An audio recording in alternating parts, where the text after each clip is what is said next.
Cadê a... Tem que falar com o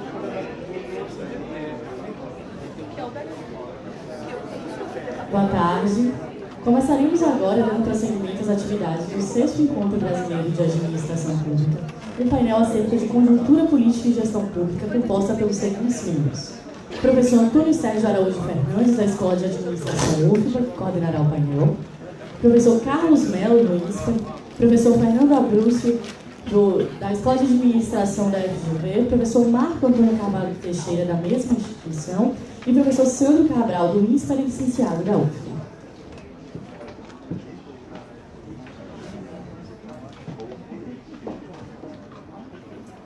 Bom, sem mais delongas, vamos iniciar o painel.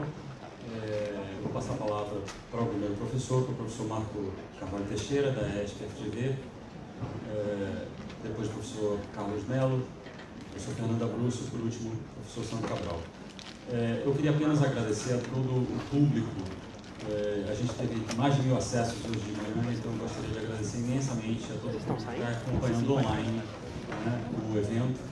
E, enfim, está sendo muito importante para nós isso, né, tanto para a SBAP quanto para o 6º Encontro Brasileiro de Administração Pública, que é da SBAP, e para a Escola de Administração da UFBA, que é quem está promovendo junto com a CAPES e o CRA Bahia o evento. Vou passar a palavra para o professor Marco Teixeira. Bom, boa tarde a todos, boa tarde a todas, né? Primeiro agradecer ao colega Antônio Sérgio pelo convite, né? Por estar aqui, que considero minha casa, minha segunda casa, não apenas pelo fato de também ter nascido aqui nesse estado, não? Mas também pela frequência com a qual nós desenvolvemos aqui parcerias, né? Em várias frentes. Também saudar meus colegas, né? Meu colega Fernando Abrúcio, lá da FGV, tá? Que além de todos os predicados que ele tem, é um grande corintiano, que é a melhor qualidade dele, né? Tá? Professor Sandro Cabral, que aporta nessa mesa, afinal é palmeirense, né? A gente permite isso. Professor Carlos... E o professor Carlos Melo, que tem uma trajetória muito próxima da minha, né? Já que nós fizemos juntos graduação, mestrado, doutorado e somos corintianos, tá? Isso também nos une bastante. Feita essa questão, gente, é um painel que ao mesmo tempo pode parecer óbvio do ponto de vista da discussão, ele é bastante desafiador. Por quê? Porque ele torna também difícil. E difícil por quê? Não é? Porque nosso desafio aqui é sistematizar um governo que está desgovernado. Tá? E tentar, a partir deste processo, extrair alguma coisa do ponto de vista do que está acontecendo e fazer algum tipo de projeção num cenário cuja projeção também é tão caótica quanto analisar o presente. Tá? Então eu vou dividir aqui a minha fala em 3 momentos distintos. Né? Primeiro, tentar entender o cenário eleitoral e depois tratar de 2 tópicos. Um eu vou chamar de Brasil sem governo e o outro é a discussão do problema da liderança, e que eu acho que é um dos problemas cruciais para nós entendermos esse processo, ou seja, o perfil da liderança. Né? Na questão do cenário, eu acho que nós, cientistas políticos, temos que fazer uma meia-culpa. Todos nós subestimamos, tá, a força de Jair Bolsonaro, inclusive eu. Tá? Por que nós subestimamos? Porque nós olhamos o processo eleitoral de 2018 com lentes tradicionais. O que nós dizíamos? Não é? Que ganharia a eleição quem tivesse tempo de TV, tá? Quem tivesse mais recurso para a campanha e, obviamente, quem conseguisse fazer uma coligação robusta que garantisse tempo de TV e recurso de campanha. Por quê? Porque esses sempre foram os requisitos que tornaram, em eleições anteriores, candidaturas viáveis. Tá? E, obviamente, que se nós olharmos esses 3 requisitos, imaginaríamos que hoje o Geraldo Alckmin seria presidente da República. Uma vez que a candidatura do Alckmin tinha quase que sozinha metade de todo o tempo de TV e a maior parte dos recursos do Fundo Especial de Financiamento Eleitoral. Tá? Quero fazer aqui uma ressalva, né? Eu tive, acho que foi junho, né, Carlos? Junho, julho, num programa com Carlos Mello, um programa do William Vac, depois do episódio dele de saída da Globo News, ele foi montar um programa em TV de internet. E lá eu defendi essa tese. E ao vivo o próprio Carlos falou, olha, calma lá. Nós temos que ver que tem algumas questões que no processo eleitoral desse ano vão ter um peso significativo ainda, não é? Uma delas é o tema corrupção e a outra é o tema segurança pública. Tá? Também, gente, não consideramos o desgaste do PSDB. Tá? O mesmo processo que o PT passou de erosão da sua imagem por conta da Operação Lava Jato, por conta dos escândalos de corrupção, o PSDB também já passava. E passou a ser ferido de morte, sobretudo quando o Aécio Neves foi envolvido no centro dos escândalos políticos. Mas poucos de nós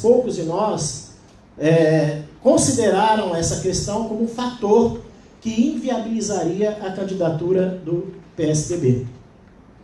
Tá? Feitas essas questões, obviamente que tem uma outra questão que também embaralhou o cenário político e que nenhum de nós ainda consegue dimensionar o peso dela no processo eleitoral, que foi o chamado episódio da facada.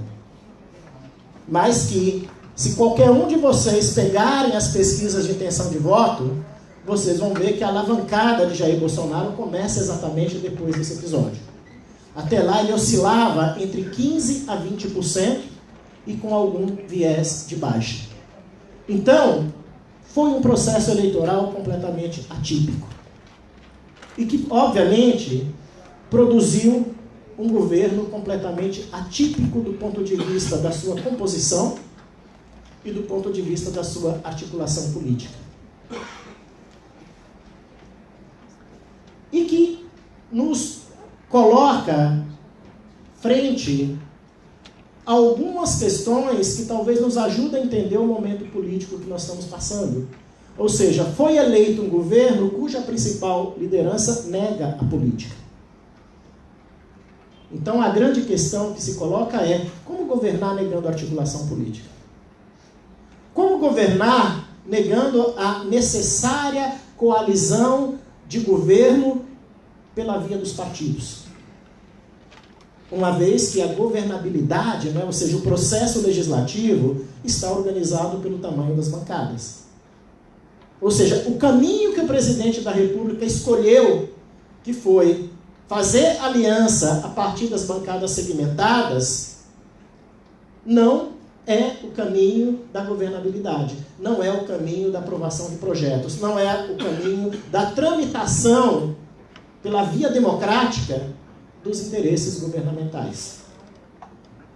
Uma outra questão, como governar? Obviamente que, se nós considerarmos a negação da política, a negação da articulação política, negando essas duas questões que são indissociáveis do processo democrático. Uma vez que, em qualquer sistema, se você não articula, se você não negocia, a única saída que tem é a via autoritária. Então, estamos diante de uma lacuna que nos coloca não apenas desafios políticos, mas também desafios de gestão. Como, por exemplo, como governar representando interesses que muitas vezes se confundem ou com caprichos do próprio presidente, ou com caprichos de seus familiares, ou com caprichos de grupos corporativos que não se baseiam em evidências. E aí eu posso trazer para vocês algumas questões que são muito recentes do ponto de vista das políticas públicas. O caso da Fiocruz, por exemplo, onde você despreza um estudo e fala que não concorda com ele, que ele não serve para as decisões governamentais. Ou então, o caso que muitos de vocês estão vivendo, relacionados à pesquisa, ou então, recentemente também, o caso relacionado à liberação de armas, ou ao combate ao desarmamento. Ou seja, nada disso encontra amparo em pesquisa, nada disso encontra amparo, tá, em estudos. E muitas vezes os estudos, quando eles existem, eles procuram ser negados. Eles procuram ser desprezados. E mais recentemente, obviamente, a questão da mudança nas leis de trânsito, que também não encontra amparo nenhum em qualquer evidência baseada em pesquisa. Dito isso, não quero nem tratar aqui de questões ambientais, de questões de minorias ou qualquer outra coisa que prolongaria o debate. Dito isso, onde que eu vejo o problema? Eu vejo o problema exatamente na liderança. Quem é a liderança aí no caso? O próprio presidente da República. Por que o problema está nele? Porque ele tem se mostrado, e aí talvez por conta da sua própria trajetória e por conta de toda uma concepção, tá, de negação da política, ele tem se mostrado incapaz de coordenar a busca de qualquer tipo de consenso. Ou tem se mostrado incapaz de buscar construir acordos. Tá? Por exemplo, falta, ao meu juízo, uma qualidade fundamental à liderança brasileira que é comum a qualquer líder político, de fato, que é a capacidade de moderação. Falta uma outra qualidade que é comum a qualquer governante que queira buscar saídas e não fomentar o conflito, que é o senso de prioridade. O que é prioridade? Se a reforma da Previdência é prioridade, por que eu lanço o projeto anticrime junto? Se a reforma da Previdência é prioridade, por que eu coloco com todas as pompas ao lado do presidente da Câmara um projeto alterando completamente as leis de trânsito e ainda digo que se dependesse de mim eu aumentaria para 60 pontos? Esse senso de prioridade é crucial. Saber o momento adequado de discutir cada interesse, uma vez que nenhum dos interesses são consensuais e todos eles promovem algum tipo de dissenso. Colocá-los todos ao mesmo tempo é estabelecer o caos, ou fazer com que um anule o outro. Tá? Dito isso, o que eu penso da liderança? E aqui eu estou tratando a liderança do ponto de vista analítico. Que hoje ela age muito mais como se fosse um deputado. Como se nada tivesse mudado na vida dela com as eleições presidenciais. Por quê? Porque não incorporou a grandeza do cargo. Muita gente diz o seguinte, olha, isso era esperado. Por quê? Porque fez discurso para uma parte.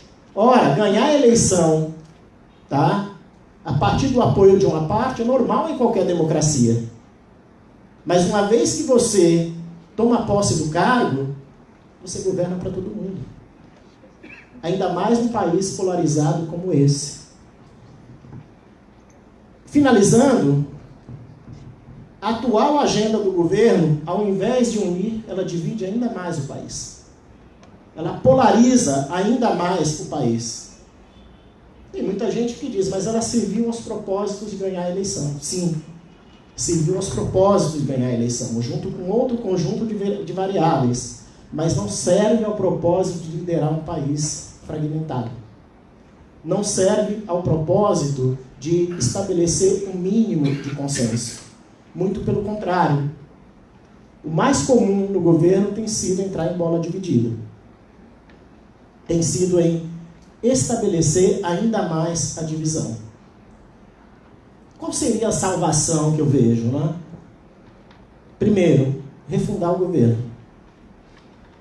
As bases pela qual o governo foi construída não se sustentam politicamente.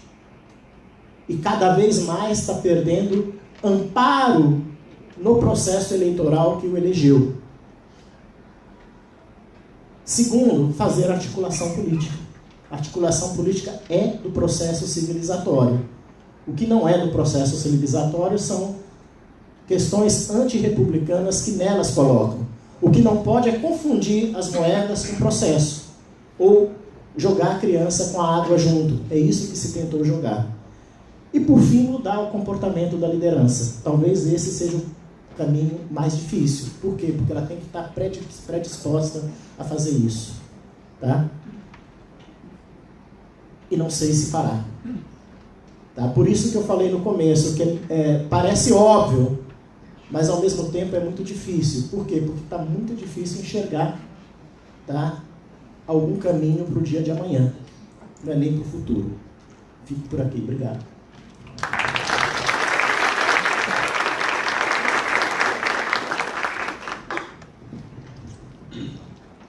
Boa tarde a todos e todas.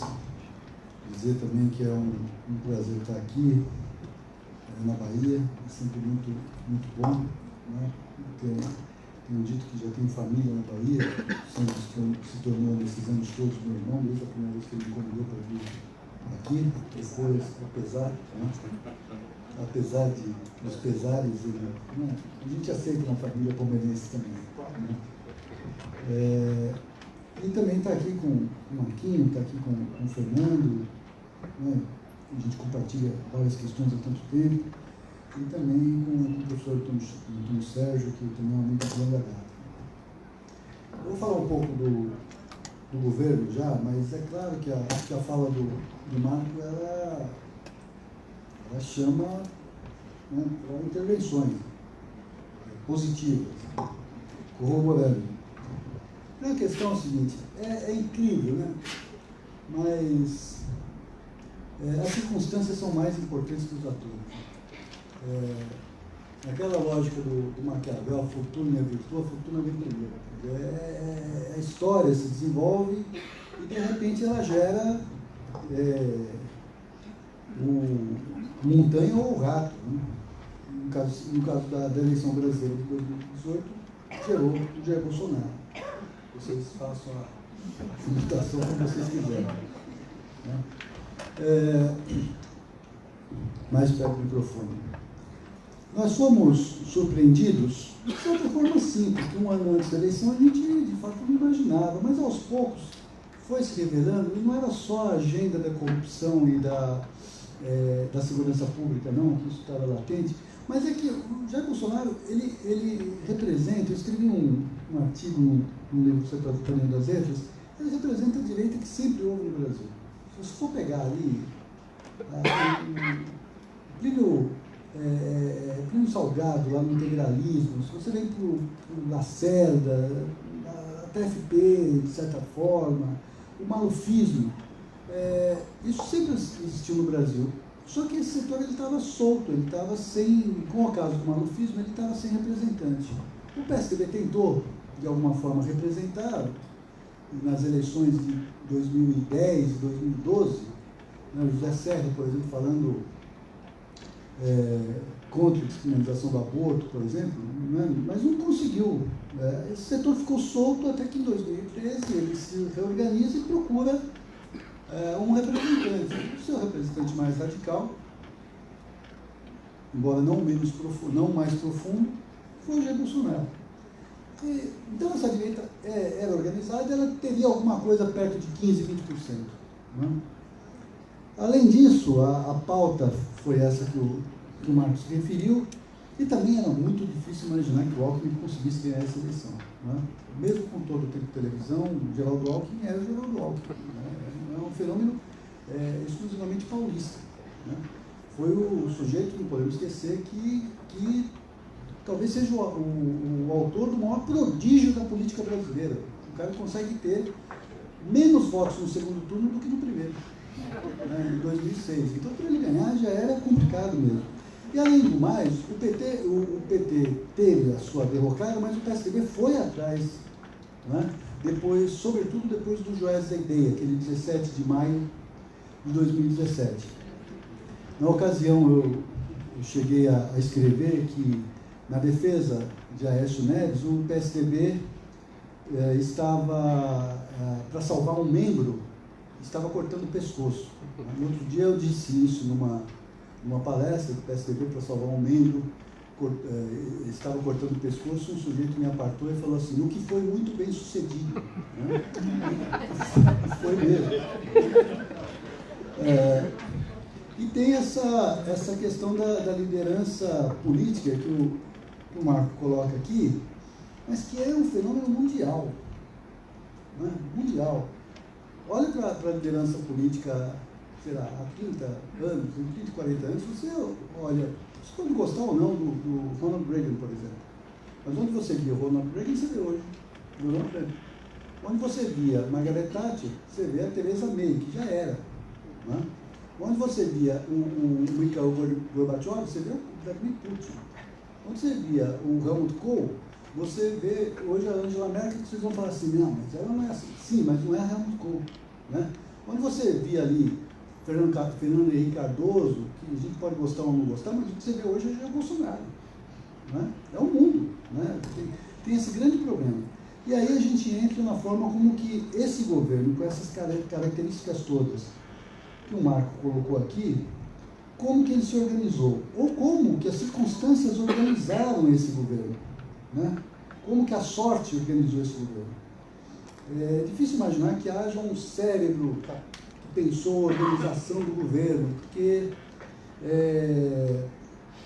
mesmo que houvesse esse cérebro, ele seria constantemente contestado, contraditado pelo próprio presidente da República, que é uma figura indomável, né, do ponto no que se respeita à racionalidade. Né? Então, o governo ele acabou se organizando, foi organizado pelas circunstâncias, se você for pensar no governo hoje, em 6 núcleos. Né? Você tem um núcleo de ultraliberalismo econômico, né, que é a equipe econômica, que ela tem uma pauta. Ela tem uma pauta que já vinha antes do governo Michel Temer. É uma pauta que, volta e meia, ela era forçada, ela era tentada, ela era testada, mas ela não tomava ímpeto. O Sandro vai falar certamente sobre isso, porque tem aí interface com o que ele está estudando.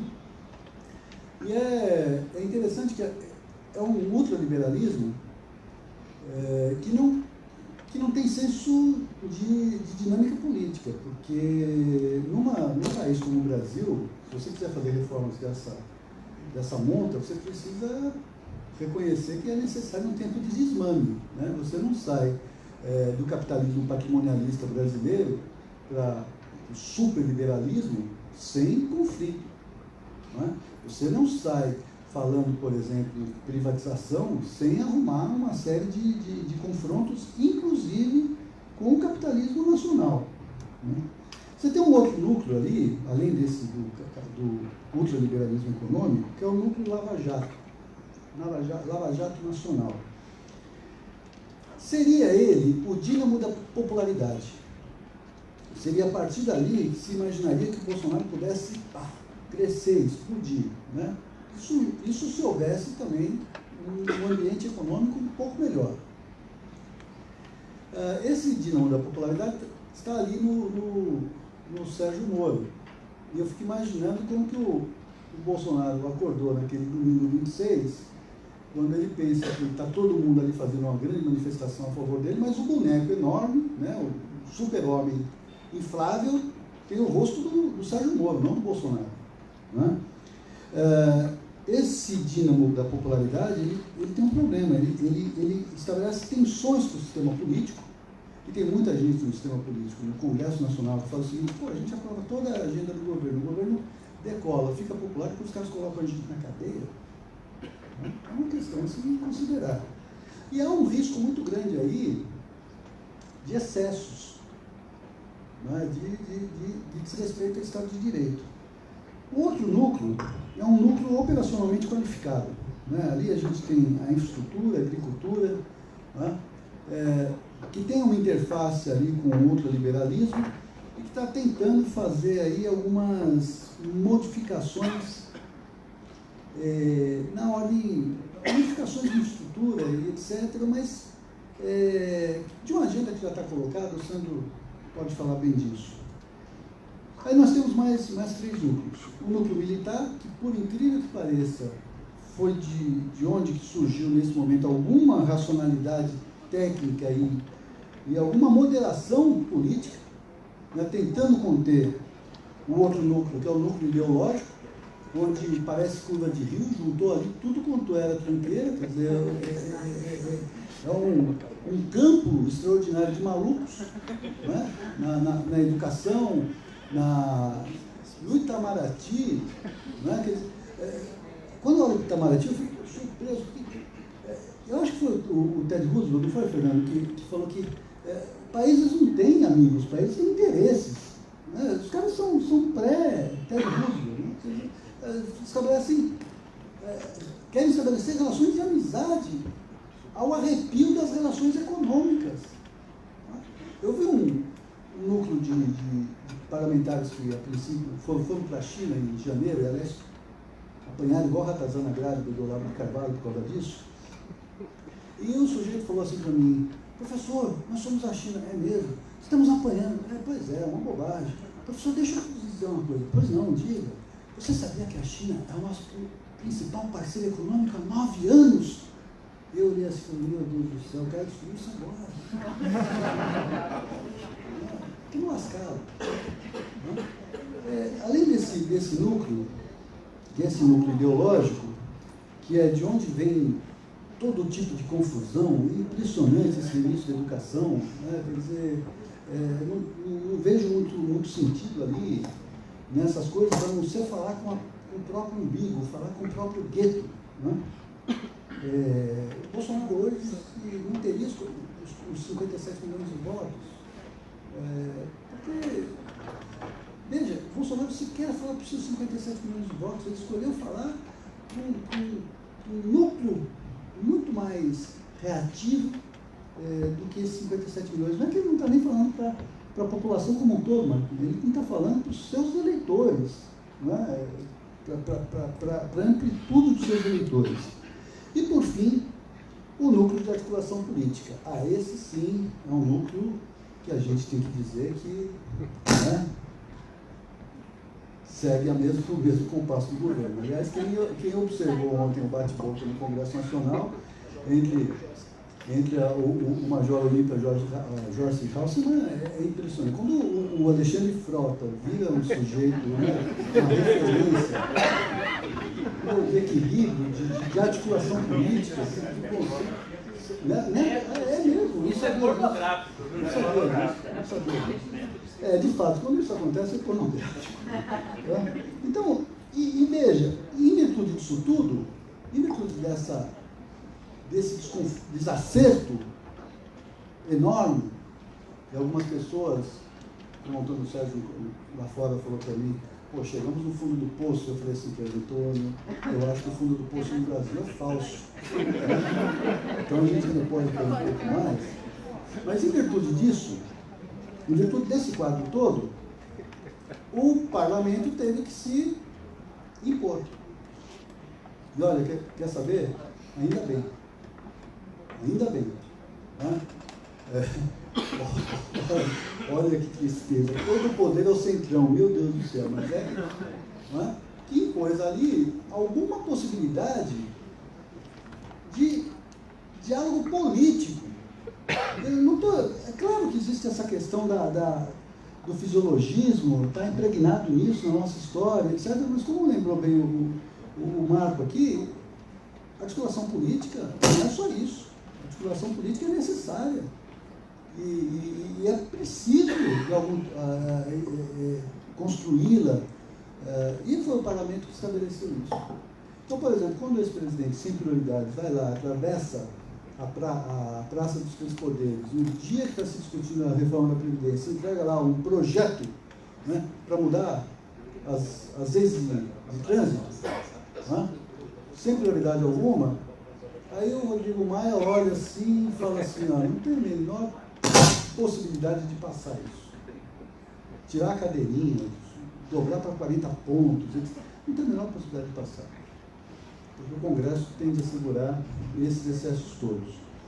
Então a democracia brasileira, ela vai se estabelecendo nessa confusão, às vezes com medo de deixar de ser mesmo democracia, e a gente está procurando aí um novo equilíbrio. Isso vai se dar como? Algumas pessoas acham que, de tudo isso tudo, a gente está caminhando para um chamado parlamentarismo branco. De fato, a gente nunca esteve tão próximo do parlamentarismo, pelo menos de aceitar o parlamentarismo, talvez nem em 62 nós estivemos tão próximos assim, como o parlamentarismo foi de fato implantado. Mas eu não acredito que com essa turma, com essa racionalidade bolsonarista, a gente vai para um parlamentarismo branco, à toa, de graça, sem nenhum tipo de resistência. Eu acho que nós teremos momentos complicados ainda pela frente, com o agravamento da situação econômica, e vai ser, pelo que me dizem meus amigos economistas, vai ser já está sendo, e vai piorar, um processo muito sério, muito grave nas regiões metropolitanas. Nós já temos sentido isso, né? Aumento do desemprego, aumento da precariedade do trabalho e aumento do desalento e queda de renda. Talvez a gente viva um momento muito parecido com 82, 83, 1982, 83, onde nós tivemos uma grande recessão. E quem está falando de depressão não é nenhum economista do PT, é o Afonso Celso Pastore, né? Ex-presidente do Banco Central e figura que você não pode colocar em dúvidas sobre esse aspecto, né? Além disso,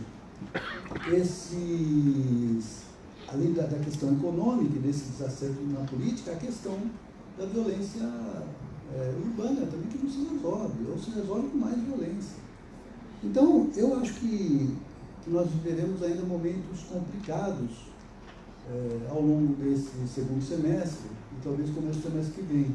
E aí foi nesse sentido que eu falei para o Antônio Sérgio que o fundo do poço no Brasil é falso, então a gente pode esperar piorar ainda um pouquinho mais.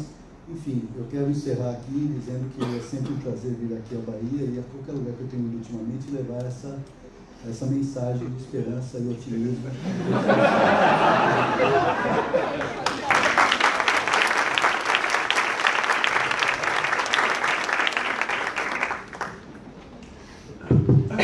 Bom, boa tarde a todos, prazer estar aqui com vocês, em Salvador. Queria agradecer a figura do Antônio Sérgio pelo convite, querido amigo. Prazer estar aqui com três manos aqui, três amigos aqui, muito legais. E vamos falar um pouco de um assunto, trazer esperança, né? Não, trazer esperança a todos.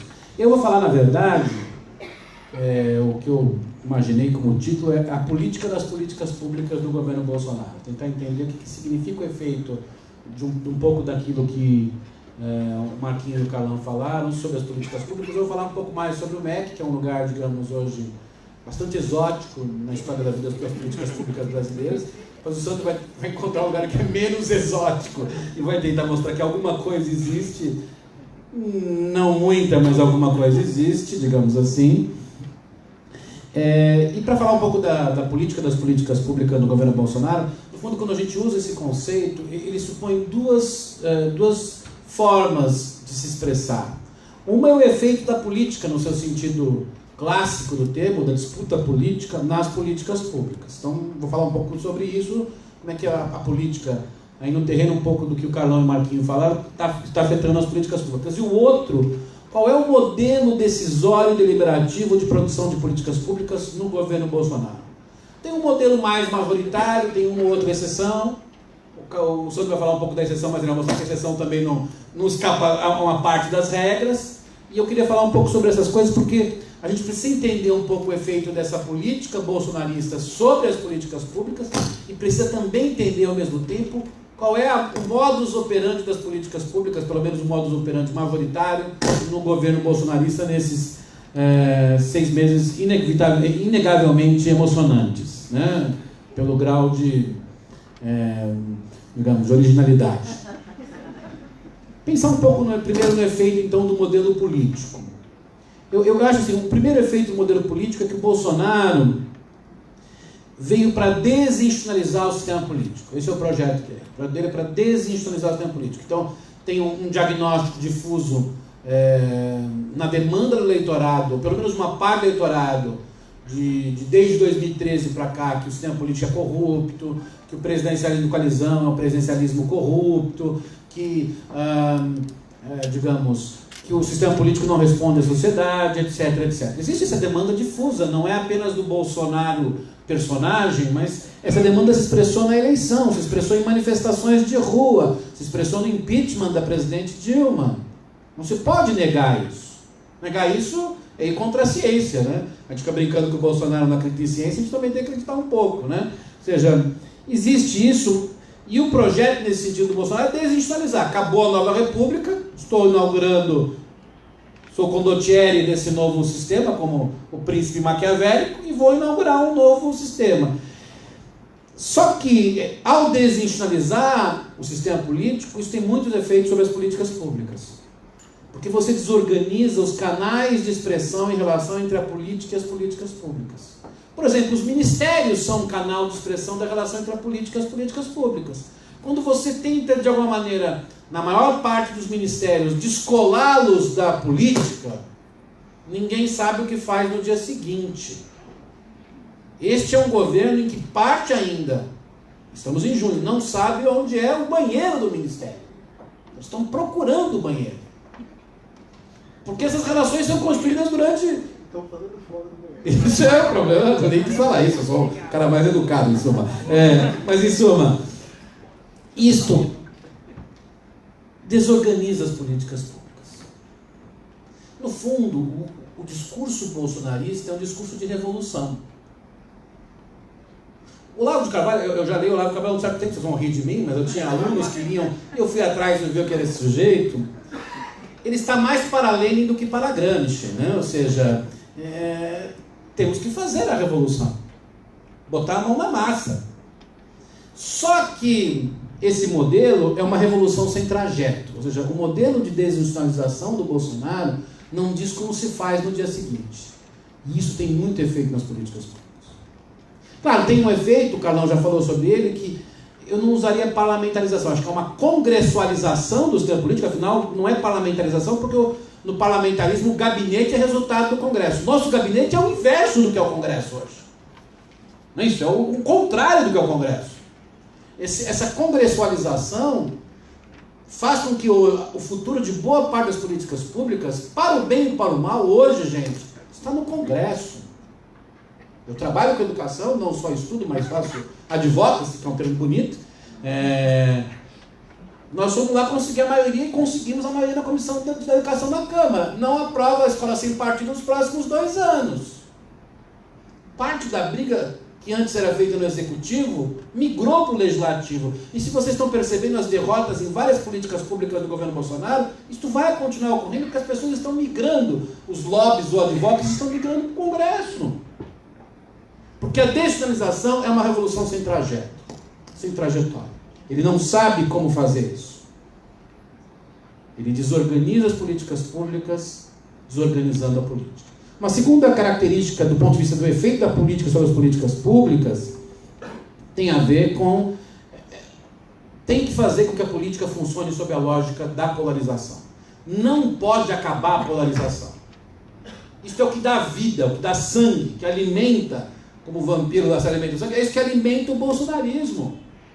E tem horas que eles saem da polarização, porque em suma, é preciso viver em algum momento, algum grau de pragmatismo no mundo, desde Freud a gente sabe que tem um grau de superego, mas depois de um tempo eles falam, opa, acordei, não, que isso? Cadê a polarização?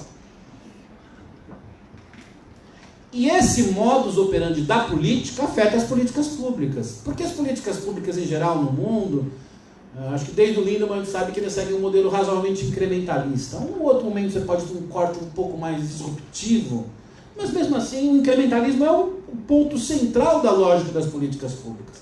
Quando você funciona por polarização, não há espaço para incrementalismo. Então, isso tem afetado muito fortemente essa relação da política com as políticas públicas, do mesmo modo que essa discussão, digamos, mais de base moral, que tem muito a ver com esse populismo de extrema-direita que se espalhou pelo mundo, mas como lembrou o Carlão, isso tem também história na política brasileira. O conservadorismo tem uma história dentro da política brasileira. Claro, o conservadorismo antes até tinha gente mais competente, né, Carlão? Mas tem uma base. Não por acaso, a maior base do bolsonarismo, quando você pega pesquisa, eu trabalho com isso, em São Paulo é o malufismo. Eles trouxeram de volta o que estava morto. O malufismo, o negócio de pena de morte, essas coisas assim, digamos, o cara elegeu um sucessor dele com um projeto que chamava Fura-Fila. Vocês acham qual projeto que ele vai levar do ponto de vista moral para o trânsito? Assim, é essa a cabeça. E só que esse modelo, digamos, de base moral também afeta as políticas públicas, porque você procura encontrar em cada política pública uma base moral profunda. Eu diria para vocês, isso é insustentável em qualquer Estado. Embora as políticas públicas tenham bases morais, em parte elas sobrevivem e andam ao longo do tempo porque tem algum grau de maquiavelismo. Senão elas não andam. Porque tem compromissos. Porque se olha resultados. Se as políticas públicas forem resumidas ao moralismo, elas são desastrosas. Weber tinha razão. Dizia que quem se move apenas pela convicção defende as melhores ideias e chega ao inferno. É isso. Então isso tem um efeito enorme sobre as políticas públicas. E o último ponto que tem efeito da política para as políticas públicas, eu vou pegar depois a segunda característica da política nas políticas públicas, é essa característica que também, acho que foi mais o Carlão que falou, não lembro se o Marquinhos falou, que é um governo extremamente divididos e sem coordenação e liderança. O Marquinhos falou da coisa da liderança. Quer dizer, gente, esse governo, a divisão é impressionante. As brigas entre eles são impressionantes. Eu dou curso para os militares há 20 anos, conheço boa parte deles, e assim, eles estão extremamente assustados. Porque o que se briga no governo, o que se cria de grupo é impressionante. Não que não houvesse. Gente, eles conseguem criar mais grupos que as tendências do PT. Isso é sensacional. Isso é inesperado pela teoria e pela literatura. Os filhos são um grupo político. Isso é sensacional. Lembrando as formas lá definidas originalmente pelo Aristóteles, eles criaram a filiocracia.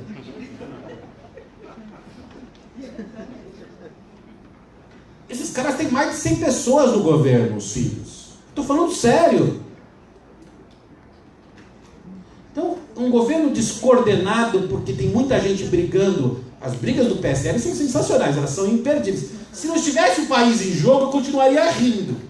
O problema é que o país está em jogo, mas as brigas deles são sensacionais. Quando eu leio as brigas deles nas redes sociais, são imperdíveis. Eles se matam. A velha piada célebre de que a esquerda só se unia na prisão, eu falei, eles nem na prisão. Assim, isso está afetando muito as políticas públicas. A queda de gente, tem gente aqui que eu vejo que está em Brasília, a queda de gente nos ministérios é impressionante, a toda hora cai. O grau de instabilidade é impressionante, porque eles estão se matando. E políticas públicas exigem algum grau de estabilidade para funcionar. Nós não estamos tendo isso hoje. Esse governo vai colher dificuldades porque não tem estabilidade. Quando a gente olha para o lado do modelo deliberativo das políticas públicas, o segundo lado da política das políticas públicas, o que a gente vê? Primeiro, na maior parte das políticas vigora a ideia de romper por completo com o passado. O que veio antes está tudo errado. Não lembra a história da Casa Civil? Vamos desfetizar a Casa Civil. Não tinha gente que sabia o que fazer. Em vários ministérios eles fizeram isso, e um dos principais resultados foi que não tinha gente para fazer licitação. Não foi uma licitação grande, não, licitação de papel higiênico. Eles demitiram a pessoa que ia demitir. Essa que é uma ideia ótima, na verdade. Nem no aprendiz isso ocorreu, né? Então, digamos, para lembrar certas razões aí. É um governo que, na verdade, não é só contra as evidências científicas, ele parte de ideias totalizantes. Leiam Olavo de Carvalho. Esses caras partem de uma ideia totalizante. Eles são hegelianos novos. Eles têm uma ideia totalizante de mundo. E quando as evidências vêm contra as ideias totalizantes, eles vão dizer assim: azar das evidências. A piada que a gente sempre fazia com os economistas era assim: quando a teoria econômica não explicava alguma coisa, os economistas diziam assim: mas o modelo teórico é tão bonito, mas não explica. Problema da realidade. Esses caras têm uma ideia totalizante de mundo. Eles têm lá uma ideia e eles vão levar adiante isso, até o ponto que conseguirem levar. Além disso,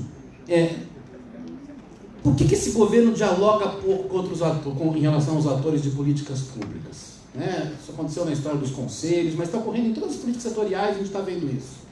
Porque eles precisam de inimigos. Inimigos que se espalhem por todos os lugares. Isso ocorre nas políticas públicas. Eu vou dar um exemplo depois. Uma enorme inexperiência e despreparo dos líderes e dos assessores. Esse pessoal nunca esteve em governo na sua vida, a maior parte.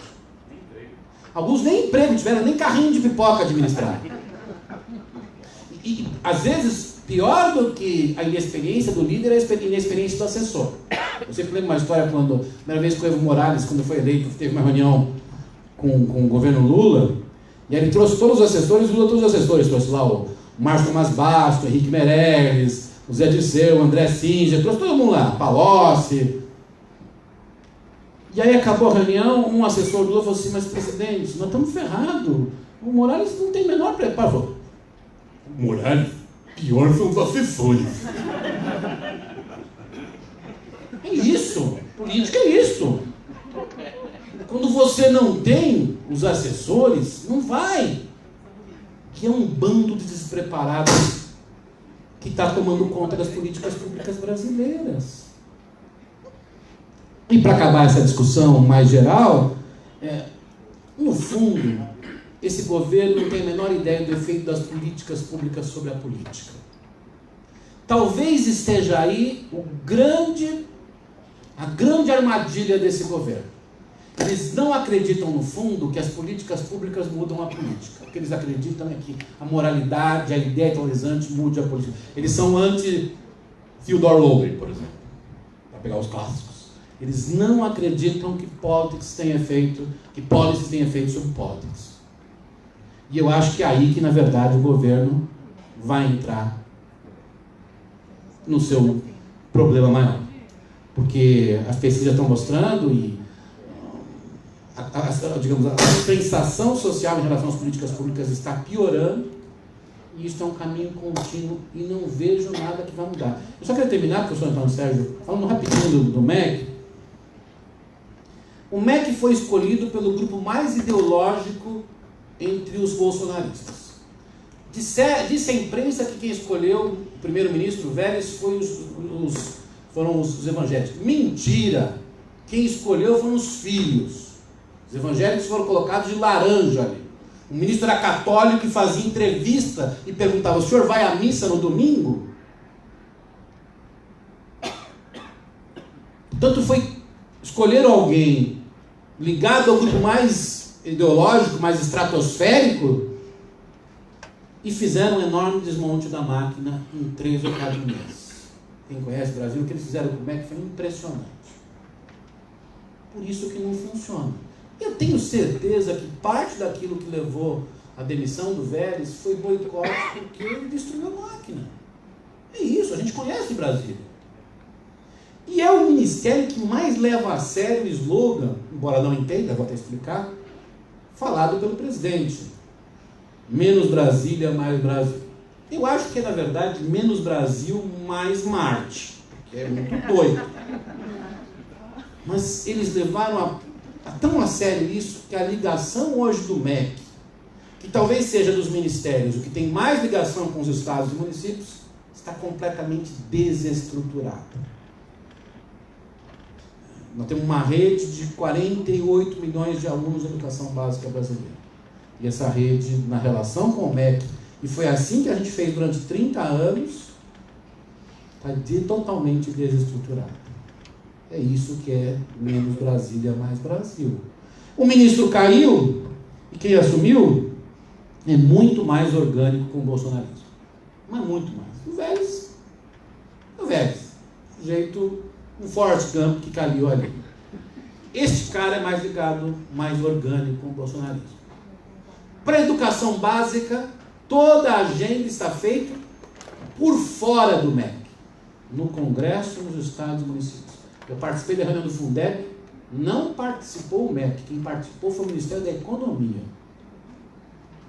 Então, toda a agenda de educação básica fala, dá para fazer alguma coisa? Dá para fazer no Congresso, mas qual é o resultado quando o MEC não está numa política social relevante? Mais desigualdade. É isso que nós teremos como resultado da educação. Alguns lugares vão melhorar mais, nós vamos evitar maluquices como escola sem partido, mas nós produziremos mais desigualdade. É isso que é o modelo, digamos, menos Brasília, mais Brasil. E para terminar, no caso do ensino superior, eu sou membro do Conselho de Todos para a Educação, que é uma ONG que envolve um conjunto enorme de instituições. Um dos nossos membros foi chamado pelo novo ministro para falar sobre educação e ele foi ensinar o que era educação básica. A gente não tinha a menor ideia do que era. A menor ideia do que era Fundeb. Não sabia a atribuição dos estados e municípios. Ao final, conversou, tentou, não aprendeu muito, não ajudou muito, mas em suma, pelo menos diminuiu as bobagens. É isso que a gente, às vezes, nós estamos trabalhando com redução de danos desse governo. Quando chegou, aí ele falou assim, só tem uma coisa a falar ao final disso, ministro. Eu vou conversar com todos, com a campanha, com todos os grupos que trabalham com educação, sobre educação básica, sobre ensino superior eu não converso. Aí a pergunta foi, mas por quê? Porque a minha agenda do ensino superior, e é aí que eu vou terminar, é a do presidente da República, não é a minha. A agenda do ensino superior do ministro é a agenda da polarização, é a agenda da guerra cultural. É isso que nós temos que esperar do ponto de vista do MEC nos próximos tempos. Portanto, aqui na política das políticas públicas, há uma combinação, e termino aqui, da política no seu sentido geral com a lógica da política pública. E o resultado vai ser, em boa medida, ao tentar fazer a revolução sem trajetória, produzir o retrocesso.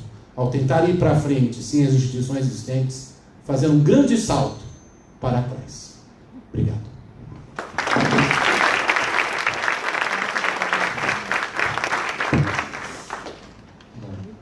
Obrigado, tempo certo, pelo convite. Prazer estar aqui com o Fernando, Carlão, Marquinho. Parabenizar o Marcos e Antônio Sérgio que está proporcionando a todos aqui. Ele organizou o congresso aqui no nosso inverno, né? Nossos 3 dias de inverno. Então, para quem não sabe o que é inverno baiano, é isso aqui, né? E ontem foi o auge do inverno, né? Ontem foi o auge.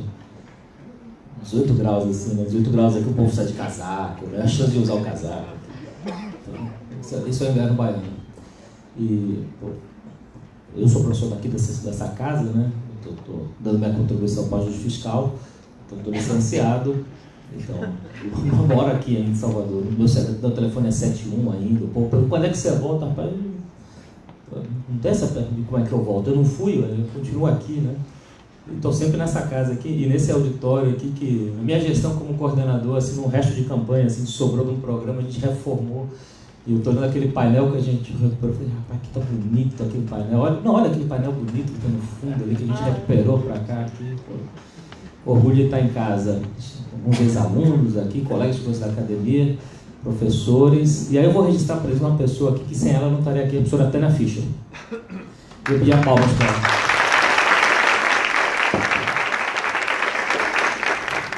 Eu não estaria aqui. A gente tem que reconhecer também. Bom, vamos lá. Eu não sou cientista político, eu sou engenheiro e minha formação, mestrado e doutorado nessa casa aqui, e eu falo ponto de vista da estratégia. Eu trabalho com estratégia no setor público e estratégia é tratar com heterogeneidade, né? A estratégia empresarial, a gente olha assim, empresas têm práticas heterogêneas, ou têm recursos, ou têm modelos de negócio heterogêneos, isso explica o desempenho heterogêneo, ou seja, a gente vai explicar porque algumas estão melhores ou piores. E esse governo ele tem heterogeneidades. Então, o Melo falou aqui das 6 áreas, né, que demonstra uma heterogeneidade. Ali, se você olhar dentro dessas áreas, você vai achar fatores que são diferenciais, que vão ajudar, resultados são melhores ou piores. E aí tem uma área que é importante para o país, e aí vocês podem gostar ou não, mas governos de direita ou de esquerda têm implementado que essa agenda de concessões, parcerias público-privadas, terceirizações, ou seja, colaborações público-privadas de forma mais geral. Que é uma área, de novo, vocês podem gostar ou não, né, mas é um dado da realidade, o dinheiro acabou e você precisa atrair investimento privado. E você vai atrair investimento privado para qualquer área? Não, onde faz sentido ter, né? Onde o setor privado possa gerar mais valor do que o setor público, né? E onde você não prejudica o interesse coletivo. Não só o postulado, né? 2 pontos determina a reta, 3 pontos não colineares determina o plano, isso não discute isso. Isso é uma agenda que está posta e se pode gostar ou não, esse governo chegou com essa missão. E a questão é se ele vai ter capacidade de executar essa agenda que, gostemos ou não, né? Os 54, 57, Carol? Quantos milhões de votos? 57 milhões de indivíduos apoiaram essa agenda. Então, eu não estava com 57 milhões, eu estava do outro lado ali, né? Só para deixar registrado. Mas é o dado da realidade. E é saber se ele vai ter capacidade de colocar essa agenda em frente. E aí você tem, dentro dessas ilhas do governo, uma área que está mais ou menos funcionando ali, que é essa área de infraestrutura. E funcionando até um certo ponto. Então, vamos lá, o que está funcionando, né? Você tem aí, nesse primeiro 5, 6 meses, uma série de concessões que saíram, muito bem-sucedidas algumas, bem-sucedidas em qual método? Atraiu o capital privado, atraiu dinheiro que a gente não tinha. Você botou dinheiro, ativa a economia, isso vai gerar emprego, então, bem sucedido sob a lógica do que se propôs. Então você tem lá a construção de aeroportos, né, que foi feita uma rodada recentemente, aí, né, foi Recife, onde mais, Sandro? Recife, Vitória, não, esse já tinha sido na época de Temer. Foi Recife, Vitória, onde falou, Sandro? Foi Recife, bom, enfim. A Recife, para ter um caso bem emblemático, se atraiu uma empresa espanhola, que por acaso é estatal de lá, com uma governança totalmente diferente.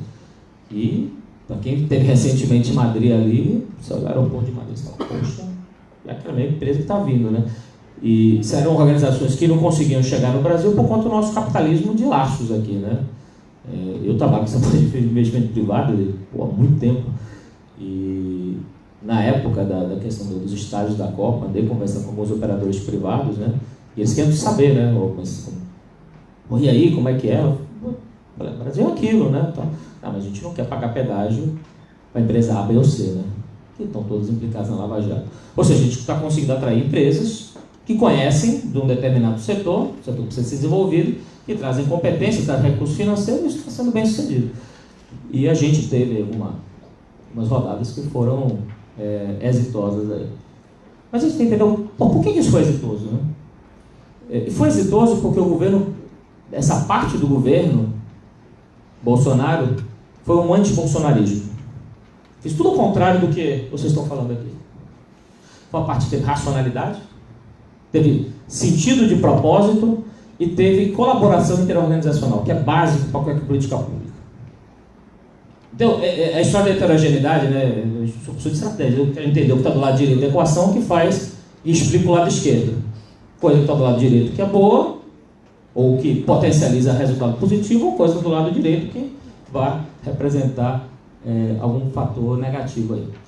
E aí, você olha que teve uma dose de pragmatismo muito grande nessa área. Primeiro que os caras pegaram essas concessões todas, bem entendido, são todas que já tinham sido modeladas pela equipe técnica no governo Temer. Todas. Já está assim, a mão para estava pronto. E aí, isso é o básico, né? Da continuidade administrativa. Coisa que ele não fez em outras áreas, como, por exemplo, a educação, que vocês falam agora. Por exemplo, cultura, foi desmonte. Então, só para falar que teve heterogeneidade nesse governo. Então, você tem um núcleo ali que conseguiu, vamos olhar aqui, isso está alinhado com o que a gente se propôs, com que 57 milhões, em tese, chancelaram, continuidade. E aí, interessante foi que mesmo onde tinha alguns pontos de discordância, foi bem sucedido, é que esses caras que estão lá na infraestrutura, sobretudo, que acho que talvez os poucos ministérios que a agenda está avançando, fez uma orquestração com órgãos que poderiam ser, usando o tema aqui da ciência política, os pontos de veto, os veto players, né? Que é, olha, vou sentar com o TCU, falar, o TCU, esse aqui é o meu edital, olha aqui, tá tudo bem? Ministério Público, aqui. Que, bicho, qualquer política pública, nessa configuração de órgãos de controle empoderado, é muito mais racional você trazer para conversar antes, porque depois você ser surpreendido com não pode. E a gente aqui na universidade pública, a gente é surpreendido com diversas coisas que a gente acha que a gente pode fazer e no final não. Porque alguém interpretou que o cara acordou e disse, não pode. E pessoal, por que isso é importante para o país? Porque se a gente quer ter previsibilidade, se a gente quer ter atração de investimento privado, você precisa ter previsibilidade. E tudo que esse governo não consegue oferecer é previsibilidade. Mas nessa área, conseguir oferecer previsibilidade, aí você tem um ágio, você tem capital privado, beleza. Mas aí a boa notícia acabou por aí. Porque o estoque de projetos que estavam mais ou menos, que estavam estruturados, acabou. Ou está acabando, uma coisa. E você precisa fazer o novo. E aí, meu amigo, aí começa o problema. Então, nessa área específica, tem lá o ministro da Infraestrutura, super bem. Mas aí, essa agenda de concessões, ela está espalhada em 3 áreas. Uma no Ministério da Infraestrutura, uma outra parte no Ministério da Economia, na mão de uma pessoa que não tem a menor e mínima noção do que é setor público, que é o cara lá da Localiza. Desculpa, não se localizou.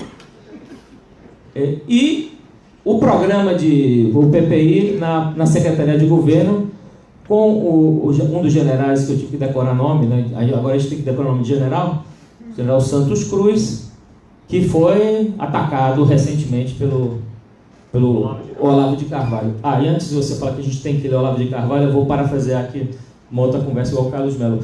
Me fala, você não vai ler o Olavo de Carvalho? Eu falo, rapaz, eu não consegui ler tudo de Machado de Assis ainda, tá na fila. Tá na fila. Eu tenho a obra completa de Oscar Wilde, lá estou na metade, eu não consegui ler tudo ainda. Então, porra, vai ficar na fila, né? Bem lá no final. Mas o Paulo Coelho eu já li antes. Eu li Alquimista quando tinha 15 anos de idade. Mas, então você tem uma parte que está fragmentada. E aí como é que você vai conseguir, no meio desse governo que se autoconsome com confusões, gerar coordenação e já proporcionar um avanço? E, bom, a conta vai chegar para esse governo se eles não se coordenarem, né? Se essa dose de pragmatismo nessa área e em outras áreas, o mercado vai cobrar conta. Olha, o primeiro, esse ano já foi, ou seja, 2019 já foi, o mercado já precificou e já foi. E aí, 2020? Bom, 2 anos, daqui 2 anos você pode fazer qualquer tipo de arranjo sem essa dupla Bolsonaro e Mourão, né? Como é que vai ficar essas forças? Então, o professor Carlos Melo pode até falar bem melhor sobre o futuro, né, dessa tal cultura institucional que a gente pode ter por conta de uma condição econômica não muito favorável aí. Então, pessoal, se a gente imaginar, e eu aqui é um projeto de gestão pública, eu vou trazer um pouco mais para a gestão, né, o que a gente precisa ter para avançar, e é nessa área de PPP e concessões, e em outras áreas a gente pode imaginar também, mas sobretudo em PPP e concessões, essas 2 dimensões, elas são fundamentais para que a agenda que foi proposta avance, de instituições e competência. Instituição no seguinte sentido, você dá a regra do jogo, precisa ser básico. olha, a regra aqui está posta, eu vou cumpri-la. A regra do jogo é uma coisa que a gente não gosta de cumprir, né? Eu vou pegar aqui o governo, você teve lá, desde a Dilma com a história no setor elétrico, quando ela vai e muda, você pode falar se foi certo ou não, mas é tipo uma expectativa, né? Você mudou, se você sabe que ele pode mudar, tira o dinheiro, né? E aí a gente teve conta de energia subindo até agora. Sobretudo por conta da falta de previsibilidade. Mas teve o governo Temer, a história de Confins, né? Você convence o cara a trazer, você vai lá, convence o cara, um modelo de concessão que não era um modelo ruim, né? Você obrigava a Infraero a ficar com 51%, mas você traz o cara, o operador, e você fala, ó, meu amigo, cadê o Marquinhos de Cruzeiro? Lá, Confins. Pô, ficou bacana o aeroporto, né? Mas para ser reformado, o cara botou dinheiro e ele tinha que ter a garantia que, por exemplo, ele não ia ter compensação de voo da Pampulha. Ele botou isso na conta, né? Bota no Excel dele ali, conversa, vai no banco, pega dinheiro. E ele faz isso. Aí, o governo Temer, numa das 797 denúncias de corrupção que ele precisava se defender ali, precisava de 38 votos do PR que controlava a Infraero. Eu disse, porra, aí, meu amigo, o preço foi cobrado, abre a Pampulha para voo. Aí você olha para o concessionário e fala, pô, mas peraí, velho, eu precisava desse fluxo aqui para pagar, né? Não tem, né? Perdeu o Playboy. Mas é aquela história, ele perdeu, mas e o próximo, né? Quando ele olha e fala assim, cara, vou botar. E o governo Bolsonaro agora com várias evidências de hold-up aí. Então a gente precisa de credibilidade, regras do jogo claras. Nós precisamos disso na vida, para ter segurança. E a outra é competência, amigo. Você precisa ter gente capaz no governo para fazer contrato, para fazer processo de licitação com competição, para colocar os incentivos adequados, para colocar bons indicadores de desempenho, para depois fiscalizar a conduta do ator privado, porque operação privada sem supervisão pública dá Manaus, assim, 2 anos, né? E é engraçado, né? Minha tese doutoral foi sobre terceirização de prisões. E aí a gente publicou bem, né? E aí foi interessante porque na época tem aquele Oliver Hart, ele fala, não funciona isso. Fala, não, funciona se tais condições estiverem presentes.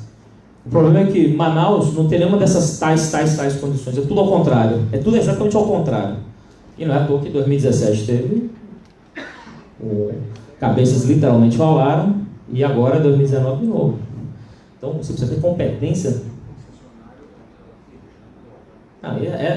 Eu conheço essas histórias desses concessionários todos do setor privado. Eu caí do Ceará também. Rapaz, é coisa de gangster. Mas de novo, né, você precisa ter competência para poder contratar bem, para fiscalizar bem. E, rapaz, a gente está caminhando a passos largos em algumas áreas nessa distribuição de competências.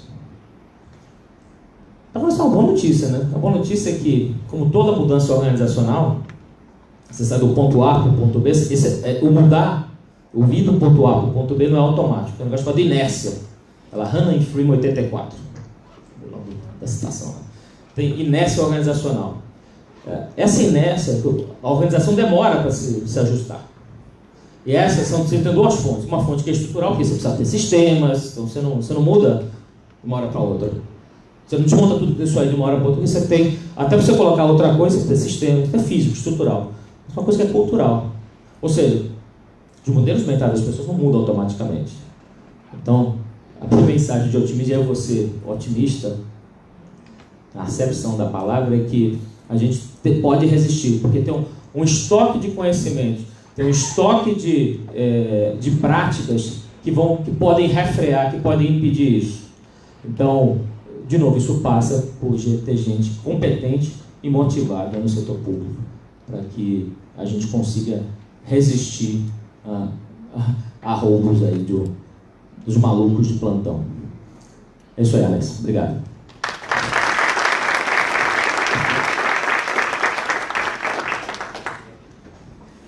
Bom, eu agradeço a esses 4 amigos, né? Eu acho que as 4 falas são bastante autoevidentes e acrescentar algo a elas seria, enfim, só me repetir. Eu vou tentar focar em uma coisa que para mim é muito... eu sou daqui da escola, sou formado em administração, enfim, mas também sou cientista político e uma das conclusões que eu cheguei, e eu conversava sempre muito com o professor Vitor, que está aqui, o professor Soni, desculpe citar os nomes, o professor Marquinho, né, o professor Marco Teixeira, que está aqui, entre outros colegas, sobre o avanço de Bolsonaro e como isso, enfim, eu acho que todos nós, de algum modo, em off falávamos isso. A gente só tinha algum receio de problema. O Tibet Power de Oxford diz que também, ele deve ter falado em aula, porque ele não publicou nada sobre esse assunto. Pelo contrário, o paper, depois que ele publica, não fala nada a respeito de como ele tinha ideia de que isso ia acontecer, etc, etc. Então ele dá uma entrevista na BBC, que é muito legal, o canal da BBC no YouTube, recomendo, em que ele diz que tinha vindo a festas do Brasil e estava vendo que isso ia acontecer. Pô, peraí, não é assim, né? Não é assim que se explica a coisa. E, então eu vou pegar um pouquinho da fala de cada um aqui. Concordo com o professor Marquinho que a nossa miopia foi muito grande, da ciência política. E eu acho que falta aí um reconhecimento disso, né? De que o pessoal da ciência política não conseguiu modelar essa explicação de forma, da melhor forma a mostrar a realidade, né? Como o professor Mello falou, a virtude e a fortuna foi invertida e ninguém conseguiu observar isso. Bom, dito isso, o Fernando colocou muito bem essa coisa das políticas públicas que não conseguem avançar, porque a política, e mais do que a política, é uma política de agressividade, né? É a antipolítica, né? Ela não consegue fazer avançar movimentos muito racionais e conhecidos de incrementalismo e de reprodução de políticas públicas, né? As políticas públicas têm 3 elementos: formulação, reprodução e difusão. A gente não consegue mais fazer isso. A gente não consegue pegar nada de fora, fazer do nosso jeito e devolver para o mundo, né? A gente não consegue reproduzir, porque no MEC, pelo menos, o Fernando aí evidenciou bem, e a gente está nisso. Então, eu vou apelar um pouco para a sociologia desse debate. Porque depois que Bolsonaro foi eleito, eu li 2 livros que me impressionaram, né? Que foi, independente dos autores, concordem ou não, certo? Mas eu achei as ideias deles muito boas, né? E nenhum deles falam do Brasil especificamente, né? Que é o Disruption, de Manuel Castells, conhecido pela sua grande obra sobre sociedade em rede, e o livro do Levitsky, né? Steven Levitsky e David Zibas, Como Morrem as Democracias. Bom, o Levitsky esteve no Instituto FHC, tem uma palestra, está no YouTube à disposição, vocês podem ir lá, e ele falou, né? O que sustenta a democracia hoje? O problema é que a gente esquece que a maior parte da população do mundo está na Ásia. A maior parte das pessoas vive na Ásia. O que sustenta a democracia é um pedaço da Europa Ocidental, os Estados Unidos, o Canadá. Mas peraí, qual a população do Canadá? Né? A densidade demográfica é da Amazônia, então, só tem gelo. Até hoje tem um programa de povoamento que não se cumpre. E nós não somos o Ocidente, né? Nós somos sempre sociedades em transição. Todos aqui já escreveram sobre isso, né? Artigos e livros. Só que o Levitsky, ele falou dos casos da Hungria, da Rússia, da Polônia, que são o quê? São mecanismos de destruição, não seria destruição, mas de redução da democracia por dentro das instituições. O problema é que o governo Bolsonaro nem isso é. Né? Ele é um governo que eu não sei se ele tenta isso. Uma coisa que o Levitsky falou durante a palestra é: melhor não votarem nele. Ele é um perigo. E perguntaram sobre um outro candidato, considerado por um desafeto do presidente, que estava do lado do Levitsky, que aliás foi muito elogioso ao presidente Fernando Henrique, e o presidente não gostou, eu acho, do candidato que ele falou, que ele disse: não, esse candidato não ameaça a democracia, não, ele é só um big mouth, um bocudo, né? Enfim. E bom, tá aí. E o Castells, o livro do Castells, bom, isso está acontecendo de algum modo no Brasil, isso que o Levitsky está colocando. E uma coisa que eu gostaria era de trazê-lo aqui para o Brasil, para que ele vendo esse cenário, o que é que ele acha disso. E aí eu e o professor Mello aqui, a gente está falando, nós não somos economistas, ficamos vaticinando coisas, né? A gente, no máximo, dá para explicar o presente. Tenta, né? Para que ele fale um pouco sobre isso. No livro do Castells é uma coisa mais interessante, porque ele traz uma explicação que isso está acontecendo em todo mundo também, do mesmo modo que o Levitsky. Só que ele traz, digamos que é um livro pequeno, rápido, e é um livro muito bom de ler, né? É um ensaio que vai e você só termina na última página, porque você, enfim, é um livro que você lê em 1 hora, quem tem um razoável conhecimento de sociologia e política lê muito rapidamente. E o que ele mostra é que essas mesmas pessoas que estão vulneráveis e que elegeram esses governos conservadores, certo? Elas não têm uma alternativa, que foi o que o professor Fernando falou, o professor Marco Teixeira falou, o professor Mello falou. Não existe uma alternativa em que elas apontam. Elas negam tudo. Negam as instituições, esse candidato não me representa, essa política não me representa, nada disso me representa, mas não há nada a colocar no lugar. Que eu acho que é um pouco o que está acontecendo no governo Bolsonaro. A gente falava aqui sobre moralismo, isso é um falso moralismo. E só lembrando o conservadorismo brasileiro, né, que é algo que a gente conhece, há uma diferença grande entre Oliveira Viana, né, e o que a gente considera hoje como conservadorismo, né? A gente lê Oliveira Viana e sente que aquilo ali é muito bem construído, né? Muito bem articulado do ponto de vista historiográfico, do ponto de vista sociológico e político. Então eu acho que a gente está regredindo. Plínio Salgado, né? Que era que tentou o golpe, inclusive no Paço do Catete, na época de Getúlio Vargas. Então, esses dois livros são muito inspiradores no sentido de compreender, né? Porque eu até não estou entendendo, é uma coisa meio, enfim, apesar das boas explicações que os colegas deram agora.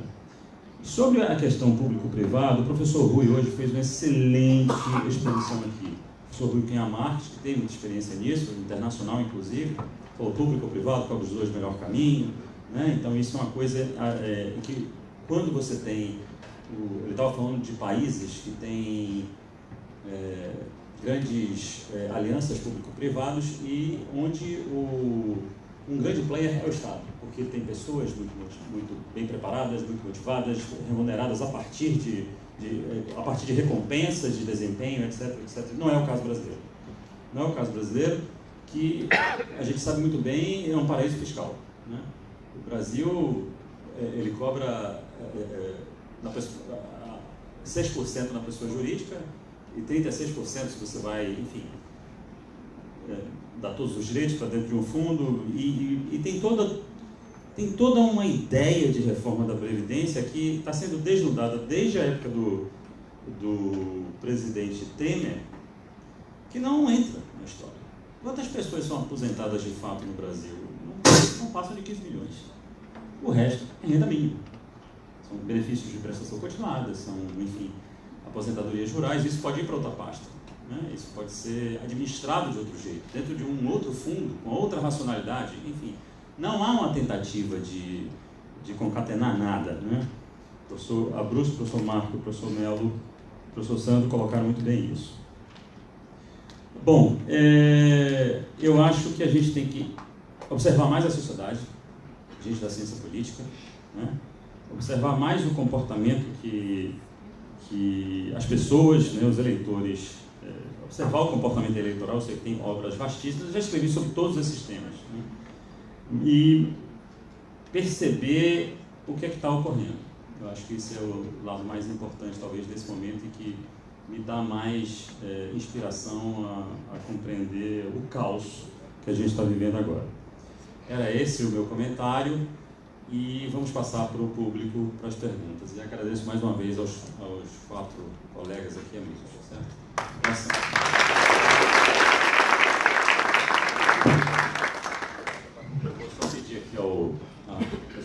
me ajude com o microfone.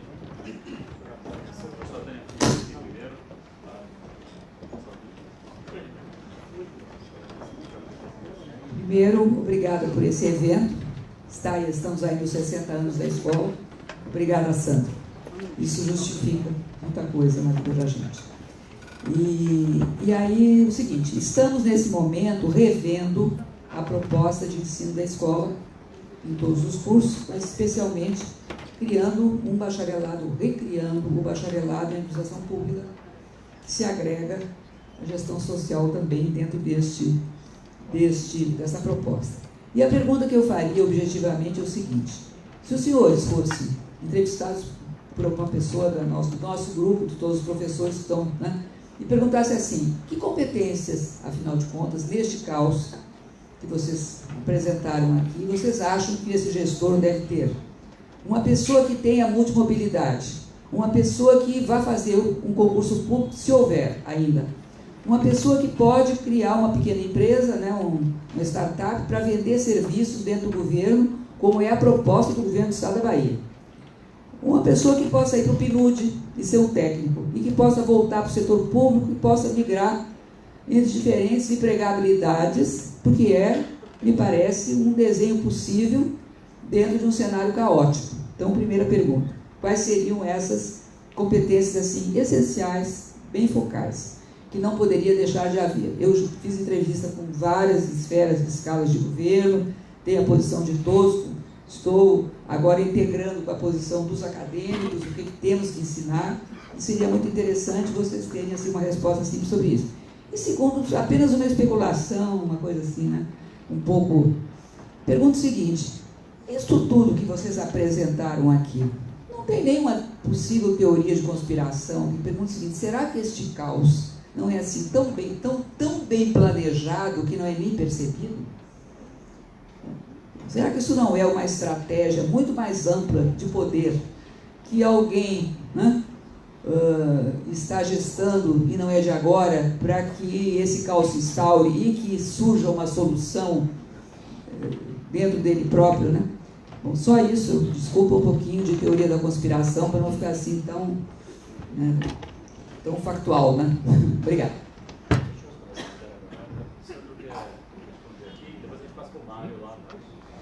Eu vou responder a primeira parte, né? A segunda deixa para os demais aqui.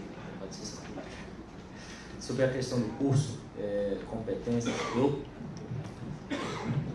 sou professor daqui, né, mas lá no INSPER eu estou liderando ali uma iniciativa de montar um mestrado em políticas públicas, e a gente fez a mesma coisa. O que a gente quer, né? Pode ser um nível de mestrado, mas mais ou menos a gente está querendo formar quem vai formular, implementar e avaliar a política pública, né, nesse país, né? Daqui eu vejo que se eu fosse chamado por você para... Lamento disso, não ter procurado, assim, né? Enfim, é o famoso caso de Ferreira Expedi Pau, né? Mas eu nem sabia que vocês tinham que estar fazendo esse trabalho. Mas como é que a gente tem visto lá? Primeira coisa, eu tenho que ter formação sólida. A gente vai em 3 áreas que a gente identificou ali. Tem que formar os caras muito bem em análise de custo-benefício, e aí para poder identificar causas de problemas e para poder gerar valor público, né? Valor é benefício menos custo, então as coisas custam, e eu preciso ter alunos com boa capacidade de analisar custo-benefício. E aí, me desculpe, isso aí é base analítica, matemática, quantitativa. Preciso ter gente com isso. E o problema é que muita gente não gosta e tem raiva de quem gosta de matemática, e aí demoniza isso, né? Bom, só olha o que a GV fez em São Paulo com a administração pública. Eles deram um reforço absurdo nessa parte. Primeira parte, analítica. Segundo, conhecimento sólido em mecanismos de gestão. Aí, mas é mecanicista, funcionalista, bicho. Fala pro cara que está 4 horas da manhã na fila do INSS que mal do funcionalismo, porque justamente pela falta do funcionalismo ele está às 4 horas da manhã na fila ali do INSS. Então, a gente precisa entender assim que a gente está fazendo, a gente tem que formar os caras para resolver o problema das pessoas. E olha, um pouquinho de método, um pouquinho de gestão baseada em evidência, né, daquilo que funciona, ajuda a melhorar a vida das pessoas ali na ponta, né? Então a gente tem que estar concentrado, né, no que pode, segundo base de evidência, melhorar a vida das pessoas. Então, agilidade analítica, mecanismo de gestão e a terceira perna, sociologia e ciência política. O nosso tripé lá. E aí eu tenho lá Carlos Mello, que é da aula lá de ação coletiva, vai dar John Welster para os meninos agora, começando no mestrado.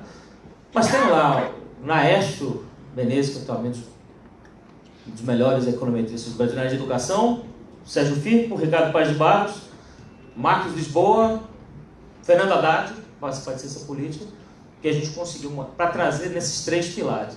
Eu sou aqui na escola, eu pensasse, reforçar essas três áreas, assim, porque no final o que a gente quer? A gente quer melhorar a vida das pessoas.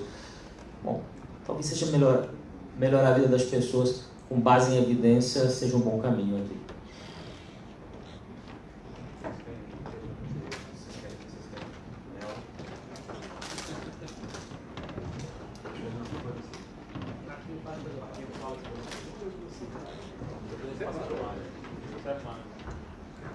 Vamos lá. Professora Tânia, eu acho que o Sandro já falou em relação ao que falar para esse gestor, né, de competências dentro desse caos, mas a parte de todas esses pontos que ele coloca, eu acho que é necessário a gente tentar compreender o que está acontecendo no mundo. Que revolução é essa que a gente está vivendo? O mundo do trabalho ele simplesmente vai ser outro. Né? Eu faço agora, uns 15 dias, eu faço 54 anos de idade. Então, se você olhar para hoje, a minha expectativa de vida é alguma coisa em torno de 82 anos. Acontece que quando eu tiver 60 anos de idade, a expectativa de vida já se alongou um pouquinho para 84. Talvez quando eu tiver com 82 anos de idade, se tudo correr bem, eu não estarei morto. Né? Talvez a minha expectativa de vida se alongue para próximo de 100. Eu tenho um filho com 13, ele certamente a expectativa de vida dele já está próximo de 100. Então a nossa questão aí é que nós vamos viver muito mais. O que a gente vai fazer com isso tudo? Né? Se ao mesmo tempo o mundo do trabalho vai se transformando de uma forma tão veloz, que existe na China, por exemplo, lá um conceito de fábrica escura, que não tem uma única lâmpada. Mas não tem lâmpada por quê? Porque não tem um único ser humano. Né? Então, que mundo é esse e quais são as suas tendências? Para onde que isso está indo? Né? Porque eu acho que isso tende a, sem querer adivinhar o futuro, que não dá mesmo, o Antônio Sérgio tem razão, mas pensando em tendências, que tipo de suporte de políticas públicas será necessário? Porque nesse mundo que está se desenhando, as políticas públicas vão ser cada vez mais importantes, mais necessárias, até para mitigar os efeitos todos dessa grande transformação. Então, eu acho que entender o devir, né, aquilo que está se transformando na nossa frente, eu acho que essa é a principal necessidade que o Sandro disse. Se dizia antes que do sociólogo, que é muito arrogante o que eu vou dizer, se requer a coragem do polemista, a frieza do analista e a sensibilidade do artista. Eu acho que a gente vai ter que olhar para o futuro com muita sensibilidade. Eu acho que essa competência a gente meio que deixa escapar um pouco, né, dos nossos alunos. Eu tenho uma preocupação grande com isso. Bom, entrando na questão do caos, se o caos é pensado. Eu acho que o estabelecimento do caos não. Né? Eu acho que ele foi fruto de uma ação social desastrosa. O artigo que eu me referi na minha primeira fala, inclusive, chama-se a Marcha Brasileira para a Insensatez. Né? Nós marchamos, ao longo dos últimos 20 anos, para um caminho de uma terrível insensatez. As forças progressistas do Brasil somaram zero. Né? Deram tiros no pé. Foi uma lambança extraordinária. Não se pode culpar o Bolsonaro por aquilo que ele não teve a responsabilidade, por aquilo que ele foi beneficiário, não por aquilo que ele fez. Né?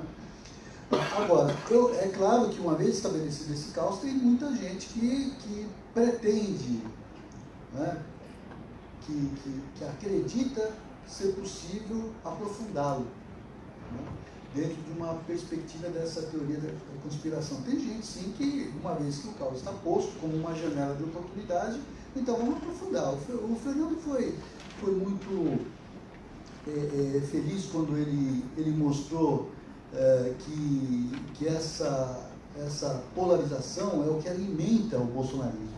Não é? Então o cara olha e fala assim, as condições aqui estão postas, é mais Lenin do que Gramsci, é perfeito isso, vou repetir, considerando, sempre mencionando a fonte, é mais Lenin como Gramsci mesmo, é uma análise situacional olhando para o que fazer, né? O que fazer é aprofundar essa grande chance histórica do conservadorismo, que não se dá só no Brasil, torno a dizer. Esses processos mundiais de transformação tecnológica estão estabelecendo um enorme mal-estar.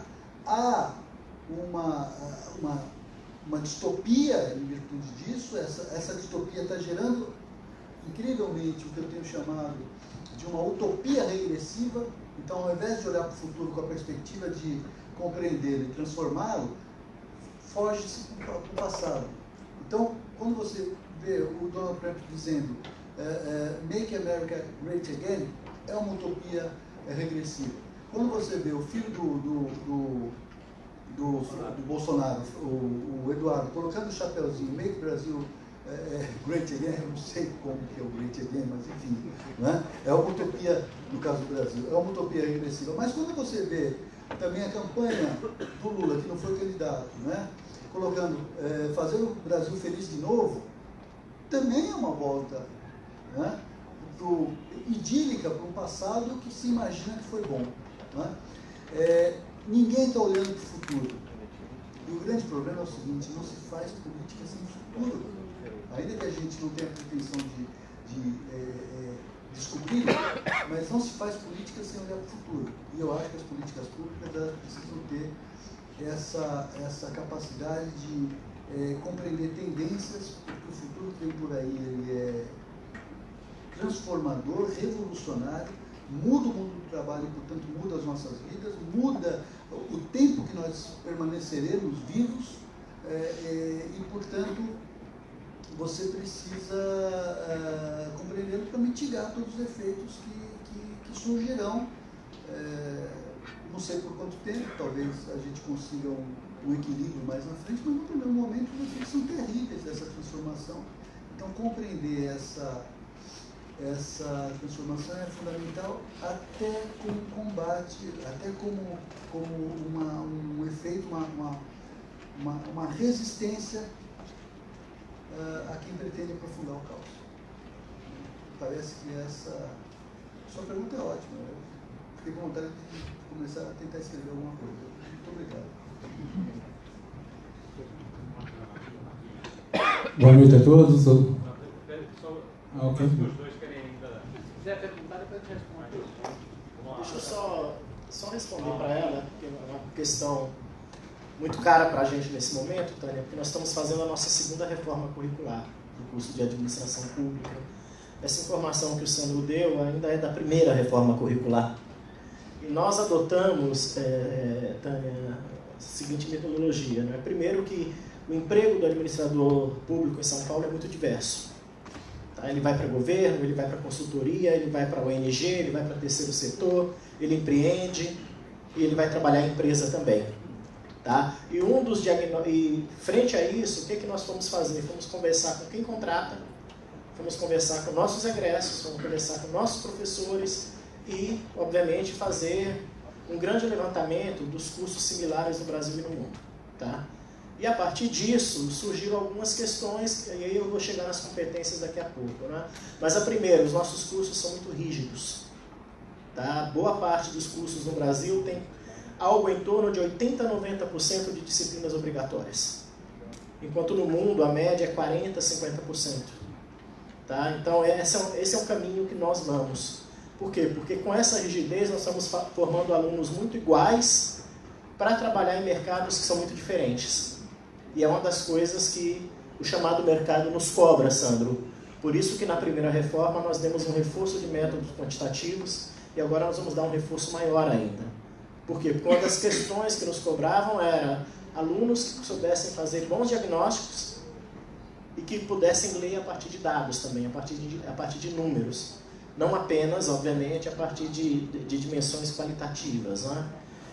Então, frente a isso, surgiram, digamos assim, o desafio de trabalhar várias competências. Tá? Agora, o grande problema da competência talvez seja mais para vocês, universidade pública, do que para nós. Porque a competência tem a ver também com o corpo docente que você tem disponível. Algumas coisas que se cobra, talvez tenha que trazer novos professores.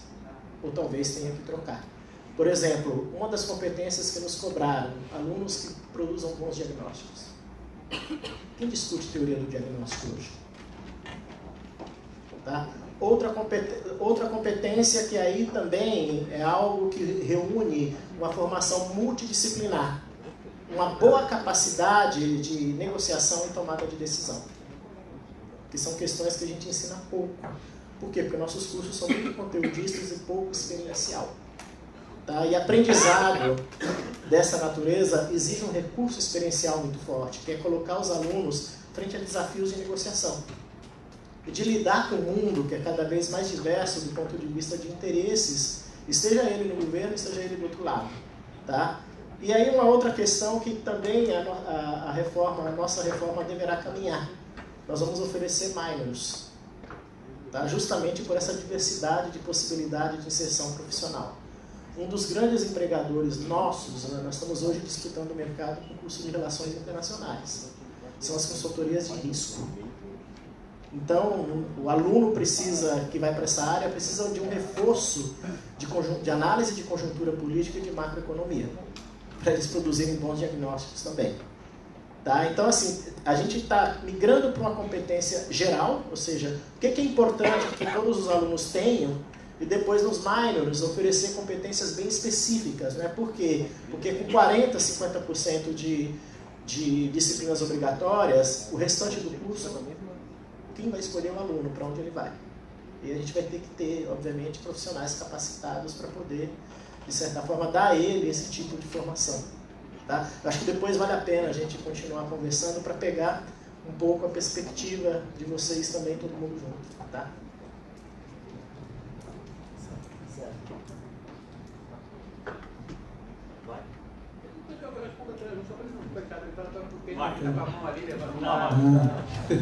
Marcos Vinícius, da Fundação João Pinheiro. Parabéns, Antônio Sérgio, pela condição da mesa. Eu queria ouvir um pouco desse desequilíbrio sobre o aspecto do judiciário e também um pouco o papel da imprensa, que também parece que caiu do caminhão de mudança, como a gente diz lá em Minas.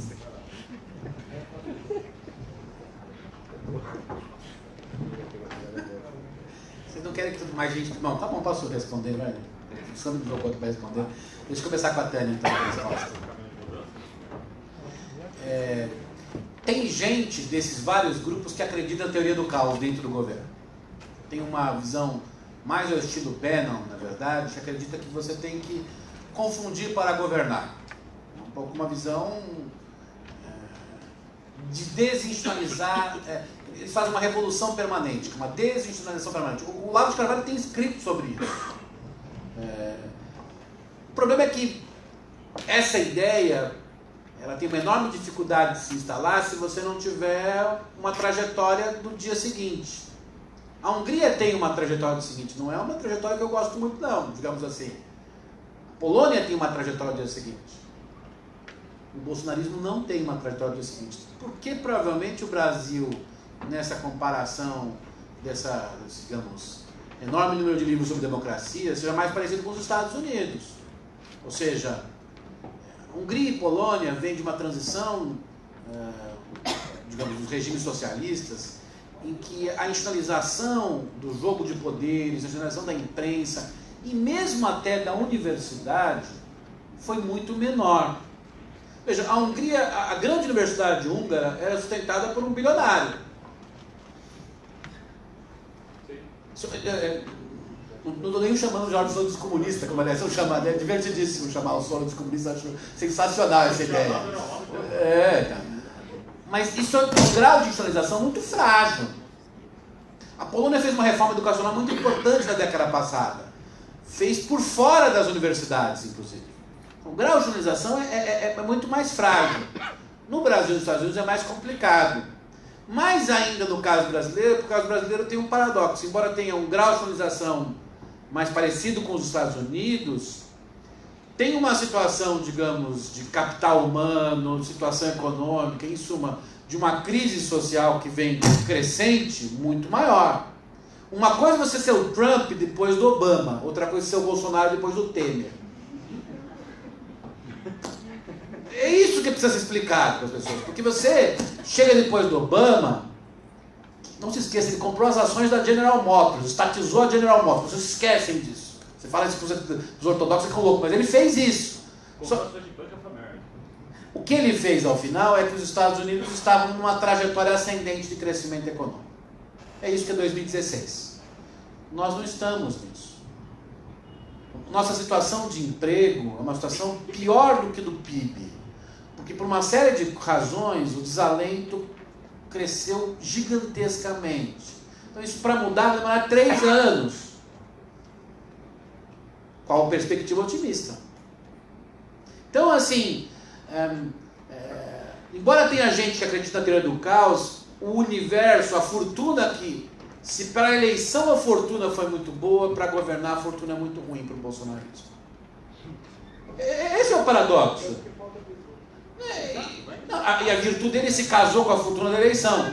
E a virtude dele não se casa com a fortuna do governo. Porque eu me lembro que quando estava acabando a eleição, o jornalista do New York Times me perguntou: se você fosse presidente do Brasil em 2019, o que eu faria? O que você faria? Eu falei assim: posso pedir para 2023? O que eu estava dizendo com aquilo? Qualquer que fosse o governo eleito para governar em 2019 seria um governo de transição.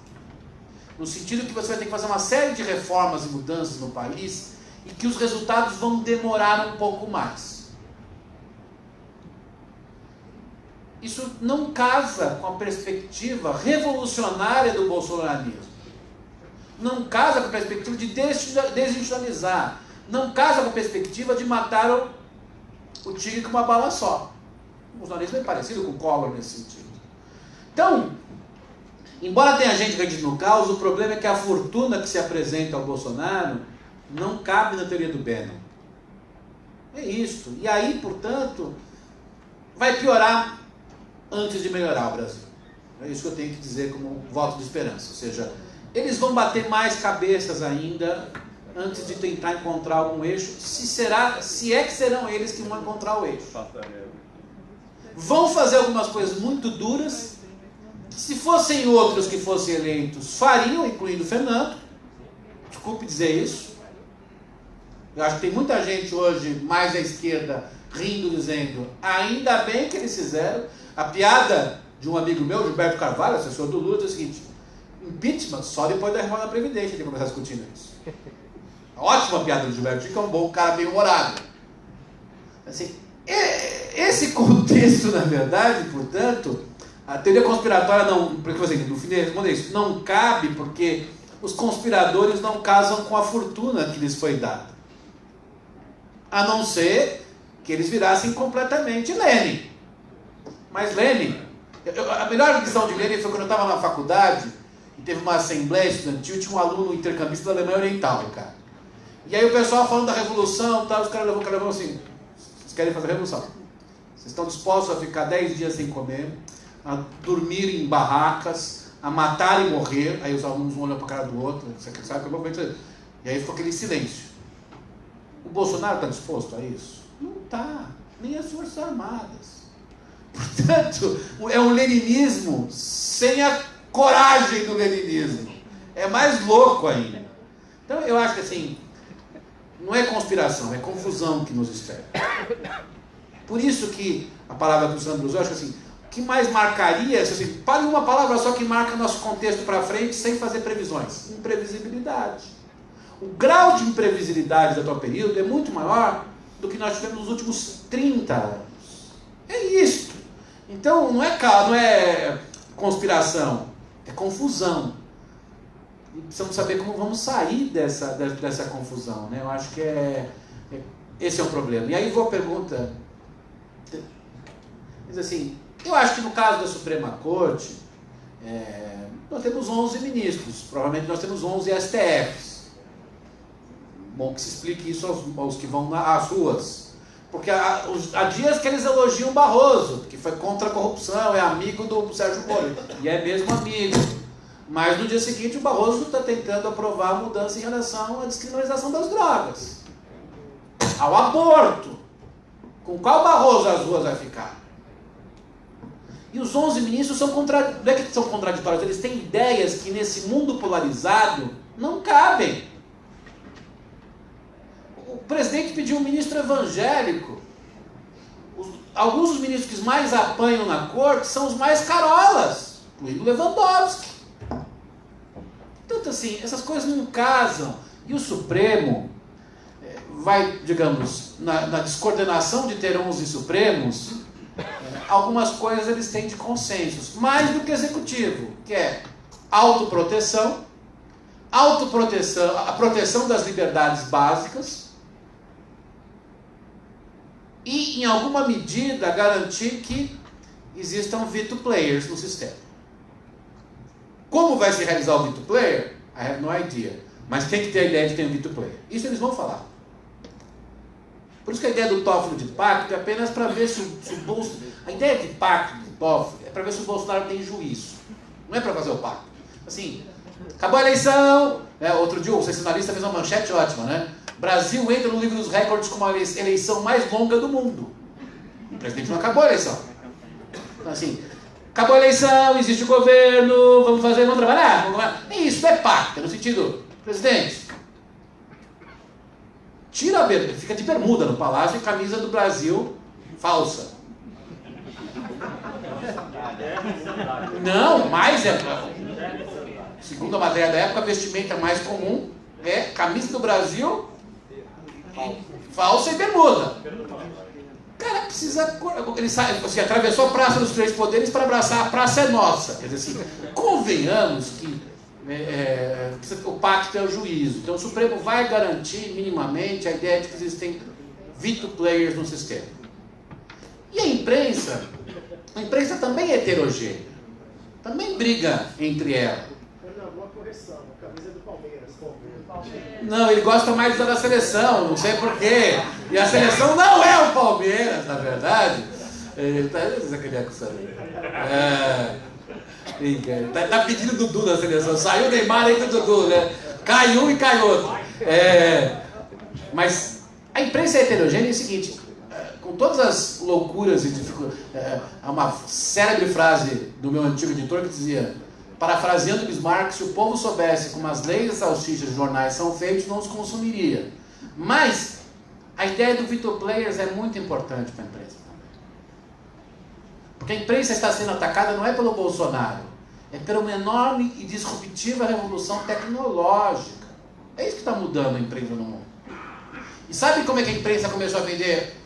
New York Times e Financial Times estão vendendo mais jornais hoje do que há 3 anos. Defendendo a imprensa. É engraçado isso, quer dizer, os caras falaram o seguinte, já que estamos ferrados, vamos à luta. Então, um pouco isso vai acontecer no jornalismo brasileiro também. Já está acontecendo, já que estamos na berlinda, já que nós produzimos fake news, para usar o termo tal que o presidente fala, vamos para a briga. Então, eu acho que nesse sentido o Brasil não é a Hungria nem a Polônia, já que lembrou o livro do Levinsky. Não é a Hungria e a Polônia. É mais confuso, é mais complexo. E não se esqueça, no dia que acabar a reforma da Previdência, começa a eleição municipal 2020. E eleição municipal, diferente de eleição presidencial, envolve bases locais.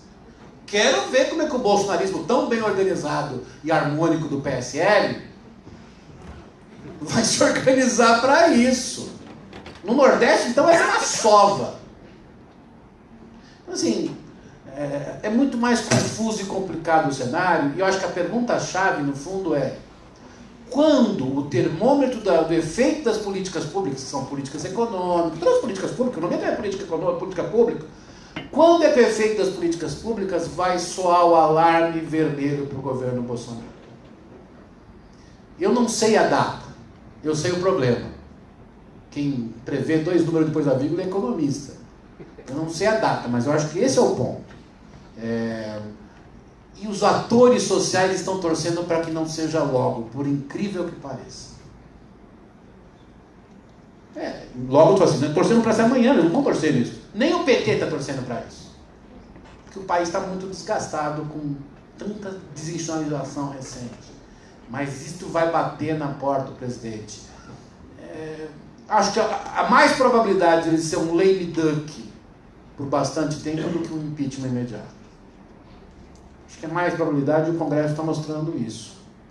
Sobre as competências, só para responder, eu acho que essa é uma pergunta muito importante da Tânia, que é o campo de públicas, né, que está aqui nessa sala.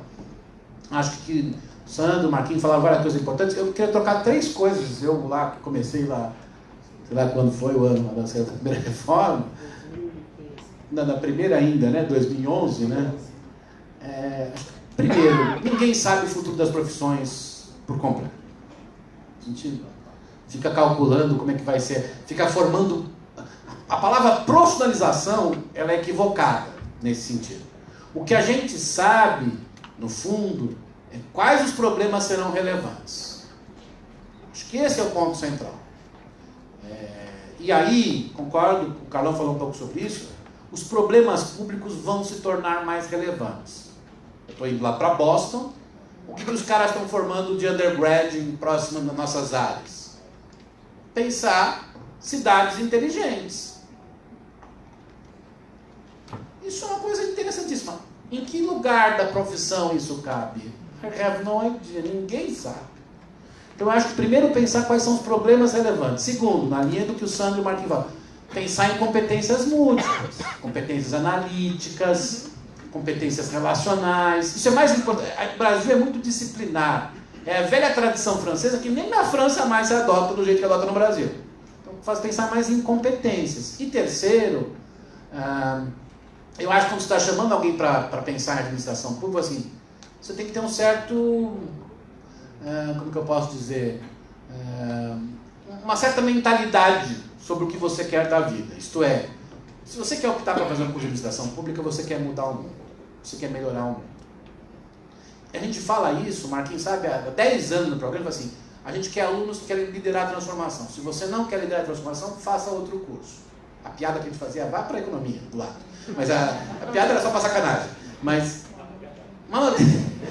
eu acho, Tânia, que a gente tem que falar isso. Porque o que está se estudando hoje em educação muito é que boa parte daquilo que se transforma num rol de competências tem a ver com decisões, digamos, do que você quer no mundo. Tem que se falar isso, o curso tem que dizer isso. A atividade que nossos alunos aprendem mais, e termina aqui, o Marquinhos pode me dizer se eu estou errado ou estou certo, é quando eles fazem imersões. Imersão local, federal, agora estão em 5 países da América Latina, não é isso? E nessas imersões, claro que eles mobilizam as competências analíticas de gestão, de matemática, de sociologia, mas ali eles têm que não só resolver problemas, mas eles têm que olhar para aquilo e falar assim, puta merda, é legal mudar o mundo. Eu vou para a Colômbia para entender políticas de violência, vou lá para a Bolívia, eles estão lá para ver questões indígenas, falo assim, puta, é possível mudar o mundo. Se você não construir isso dentro do seu curso, vai ser curso, digamos, de cartório, como o Brasil gosta. Eu acho que a gente tem que ter um curso, fala assim, temos que formar lideranças transformadoras no Brasil. Até porque a gente fica xingando todo mundo, os políticos, os livros, banqueiros, sei lá o quê. Qual é o nosso papel? Formar lideranças melhores para o futuro, melhores do que a gente. E aí parece a tábua e o pessoal bate nela.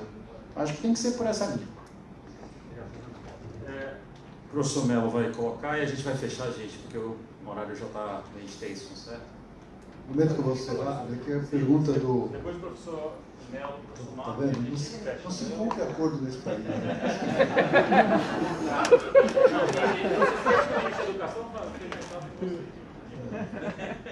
Posso contar várias histórias sobre isso. Vamos lá. Que a pergunta do Mário ela é instigante. A questão da imprensa, que tem causado muita polêmica, acho que o Fernando respondeu bem. Não sei. O modelo de negócios acabou. Aquele modelo de negócios acabou, estão procurando outro e com a tecnologia não tem mais 5 famílias que vão definir qual é o caminho da imprensa e vão sair. Não é mais possível isso. Agora, a questão do judiciário, eu acho que foi citado aqui várias vezes o livro do Levinsky, mas tem um outro livro nessa onda de livros sobre democracia que é bem interessante, que chama-se O Povo contra a Democracia, do Yasha Mounk. E tem uma formulação ali que me parece que a gente pode resgatar, que nessa formulação de o povo, não é, participa, portanto, é uma democracia, mas é uma democracia iliberal.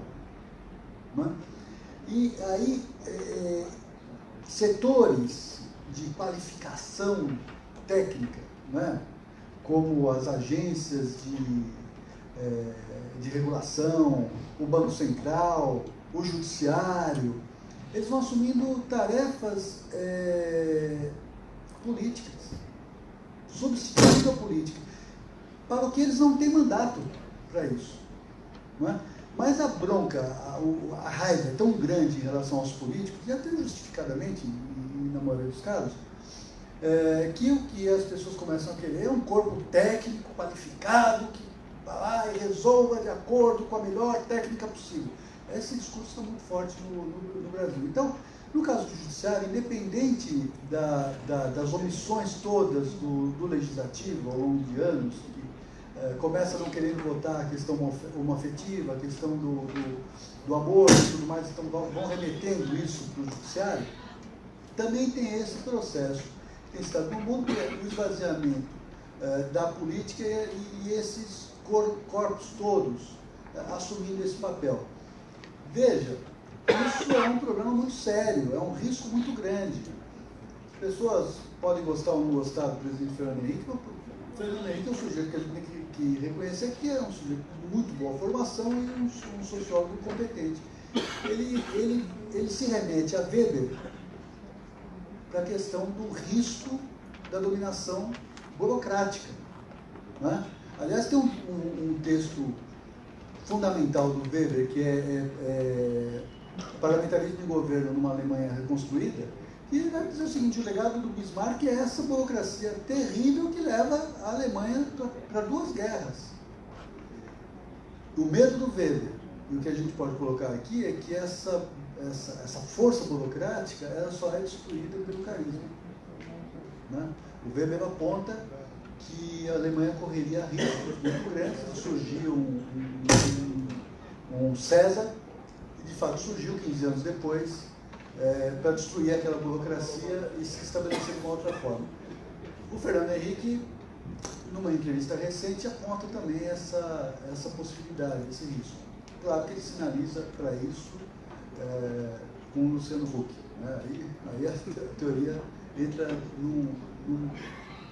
em pânico. Mas, de qualquer forma, essa burocratização ela é muito presente no mundo todo, e no Brasil o Judiciário é o melhor exemplo. Não, é super rápido, ainda na linha da questão que o Abrúcio levantou, não é? Essa geração que está vindo para a universidade agora, ela precisa de muito sentido, muito rapidamente para as coisas, não é? Então, se nós não combinarmos experiência com conteúdo, para eles tudo perde sentido muito rapidamente. Tá? Nós temos hoje lá 3 imersões que são disciplinas obrigatórias. Eles vão para Brasília e quando voltam, a sensação que eles nos passam é a seguinte: professor, existe vida em Brasília. Existe serviço público. Existe gente que trabalha sério. Então, esse é um momento muito importante para eles. Né? O mesmo se repete nas outras imersões. Mas esse equilíbrio experiencial, ele precisa ser muito valorizado. E boa parte dos nossos cursos ainda tem pouco as questões de dimensão experiencial, de dimensão prática, não é? Como recurso para desenvolvimento de competências. Tá?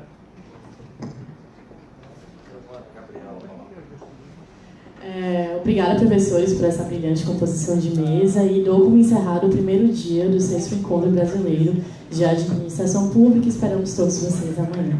Obrigada.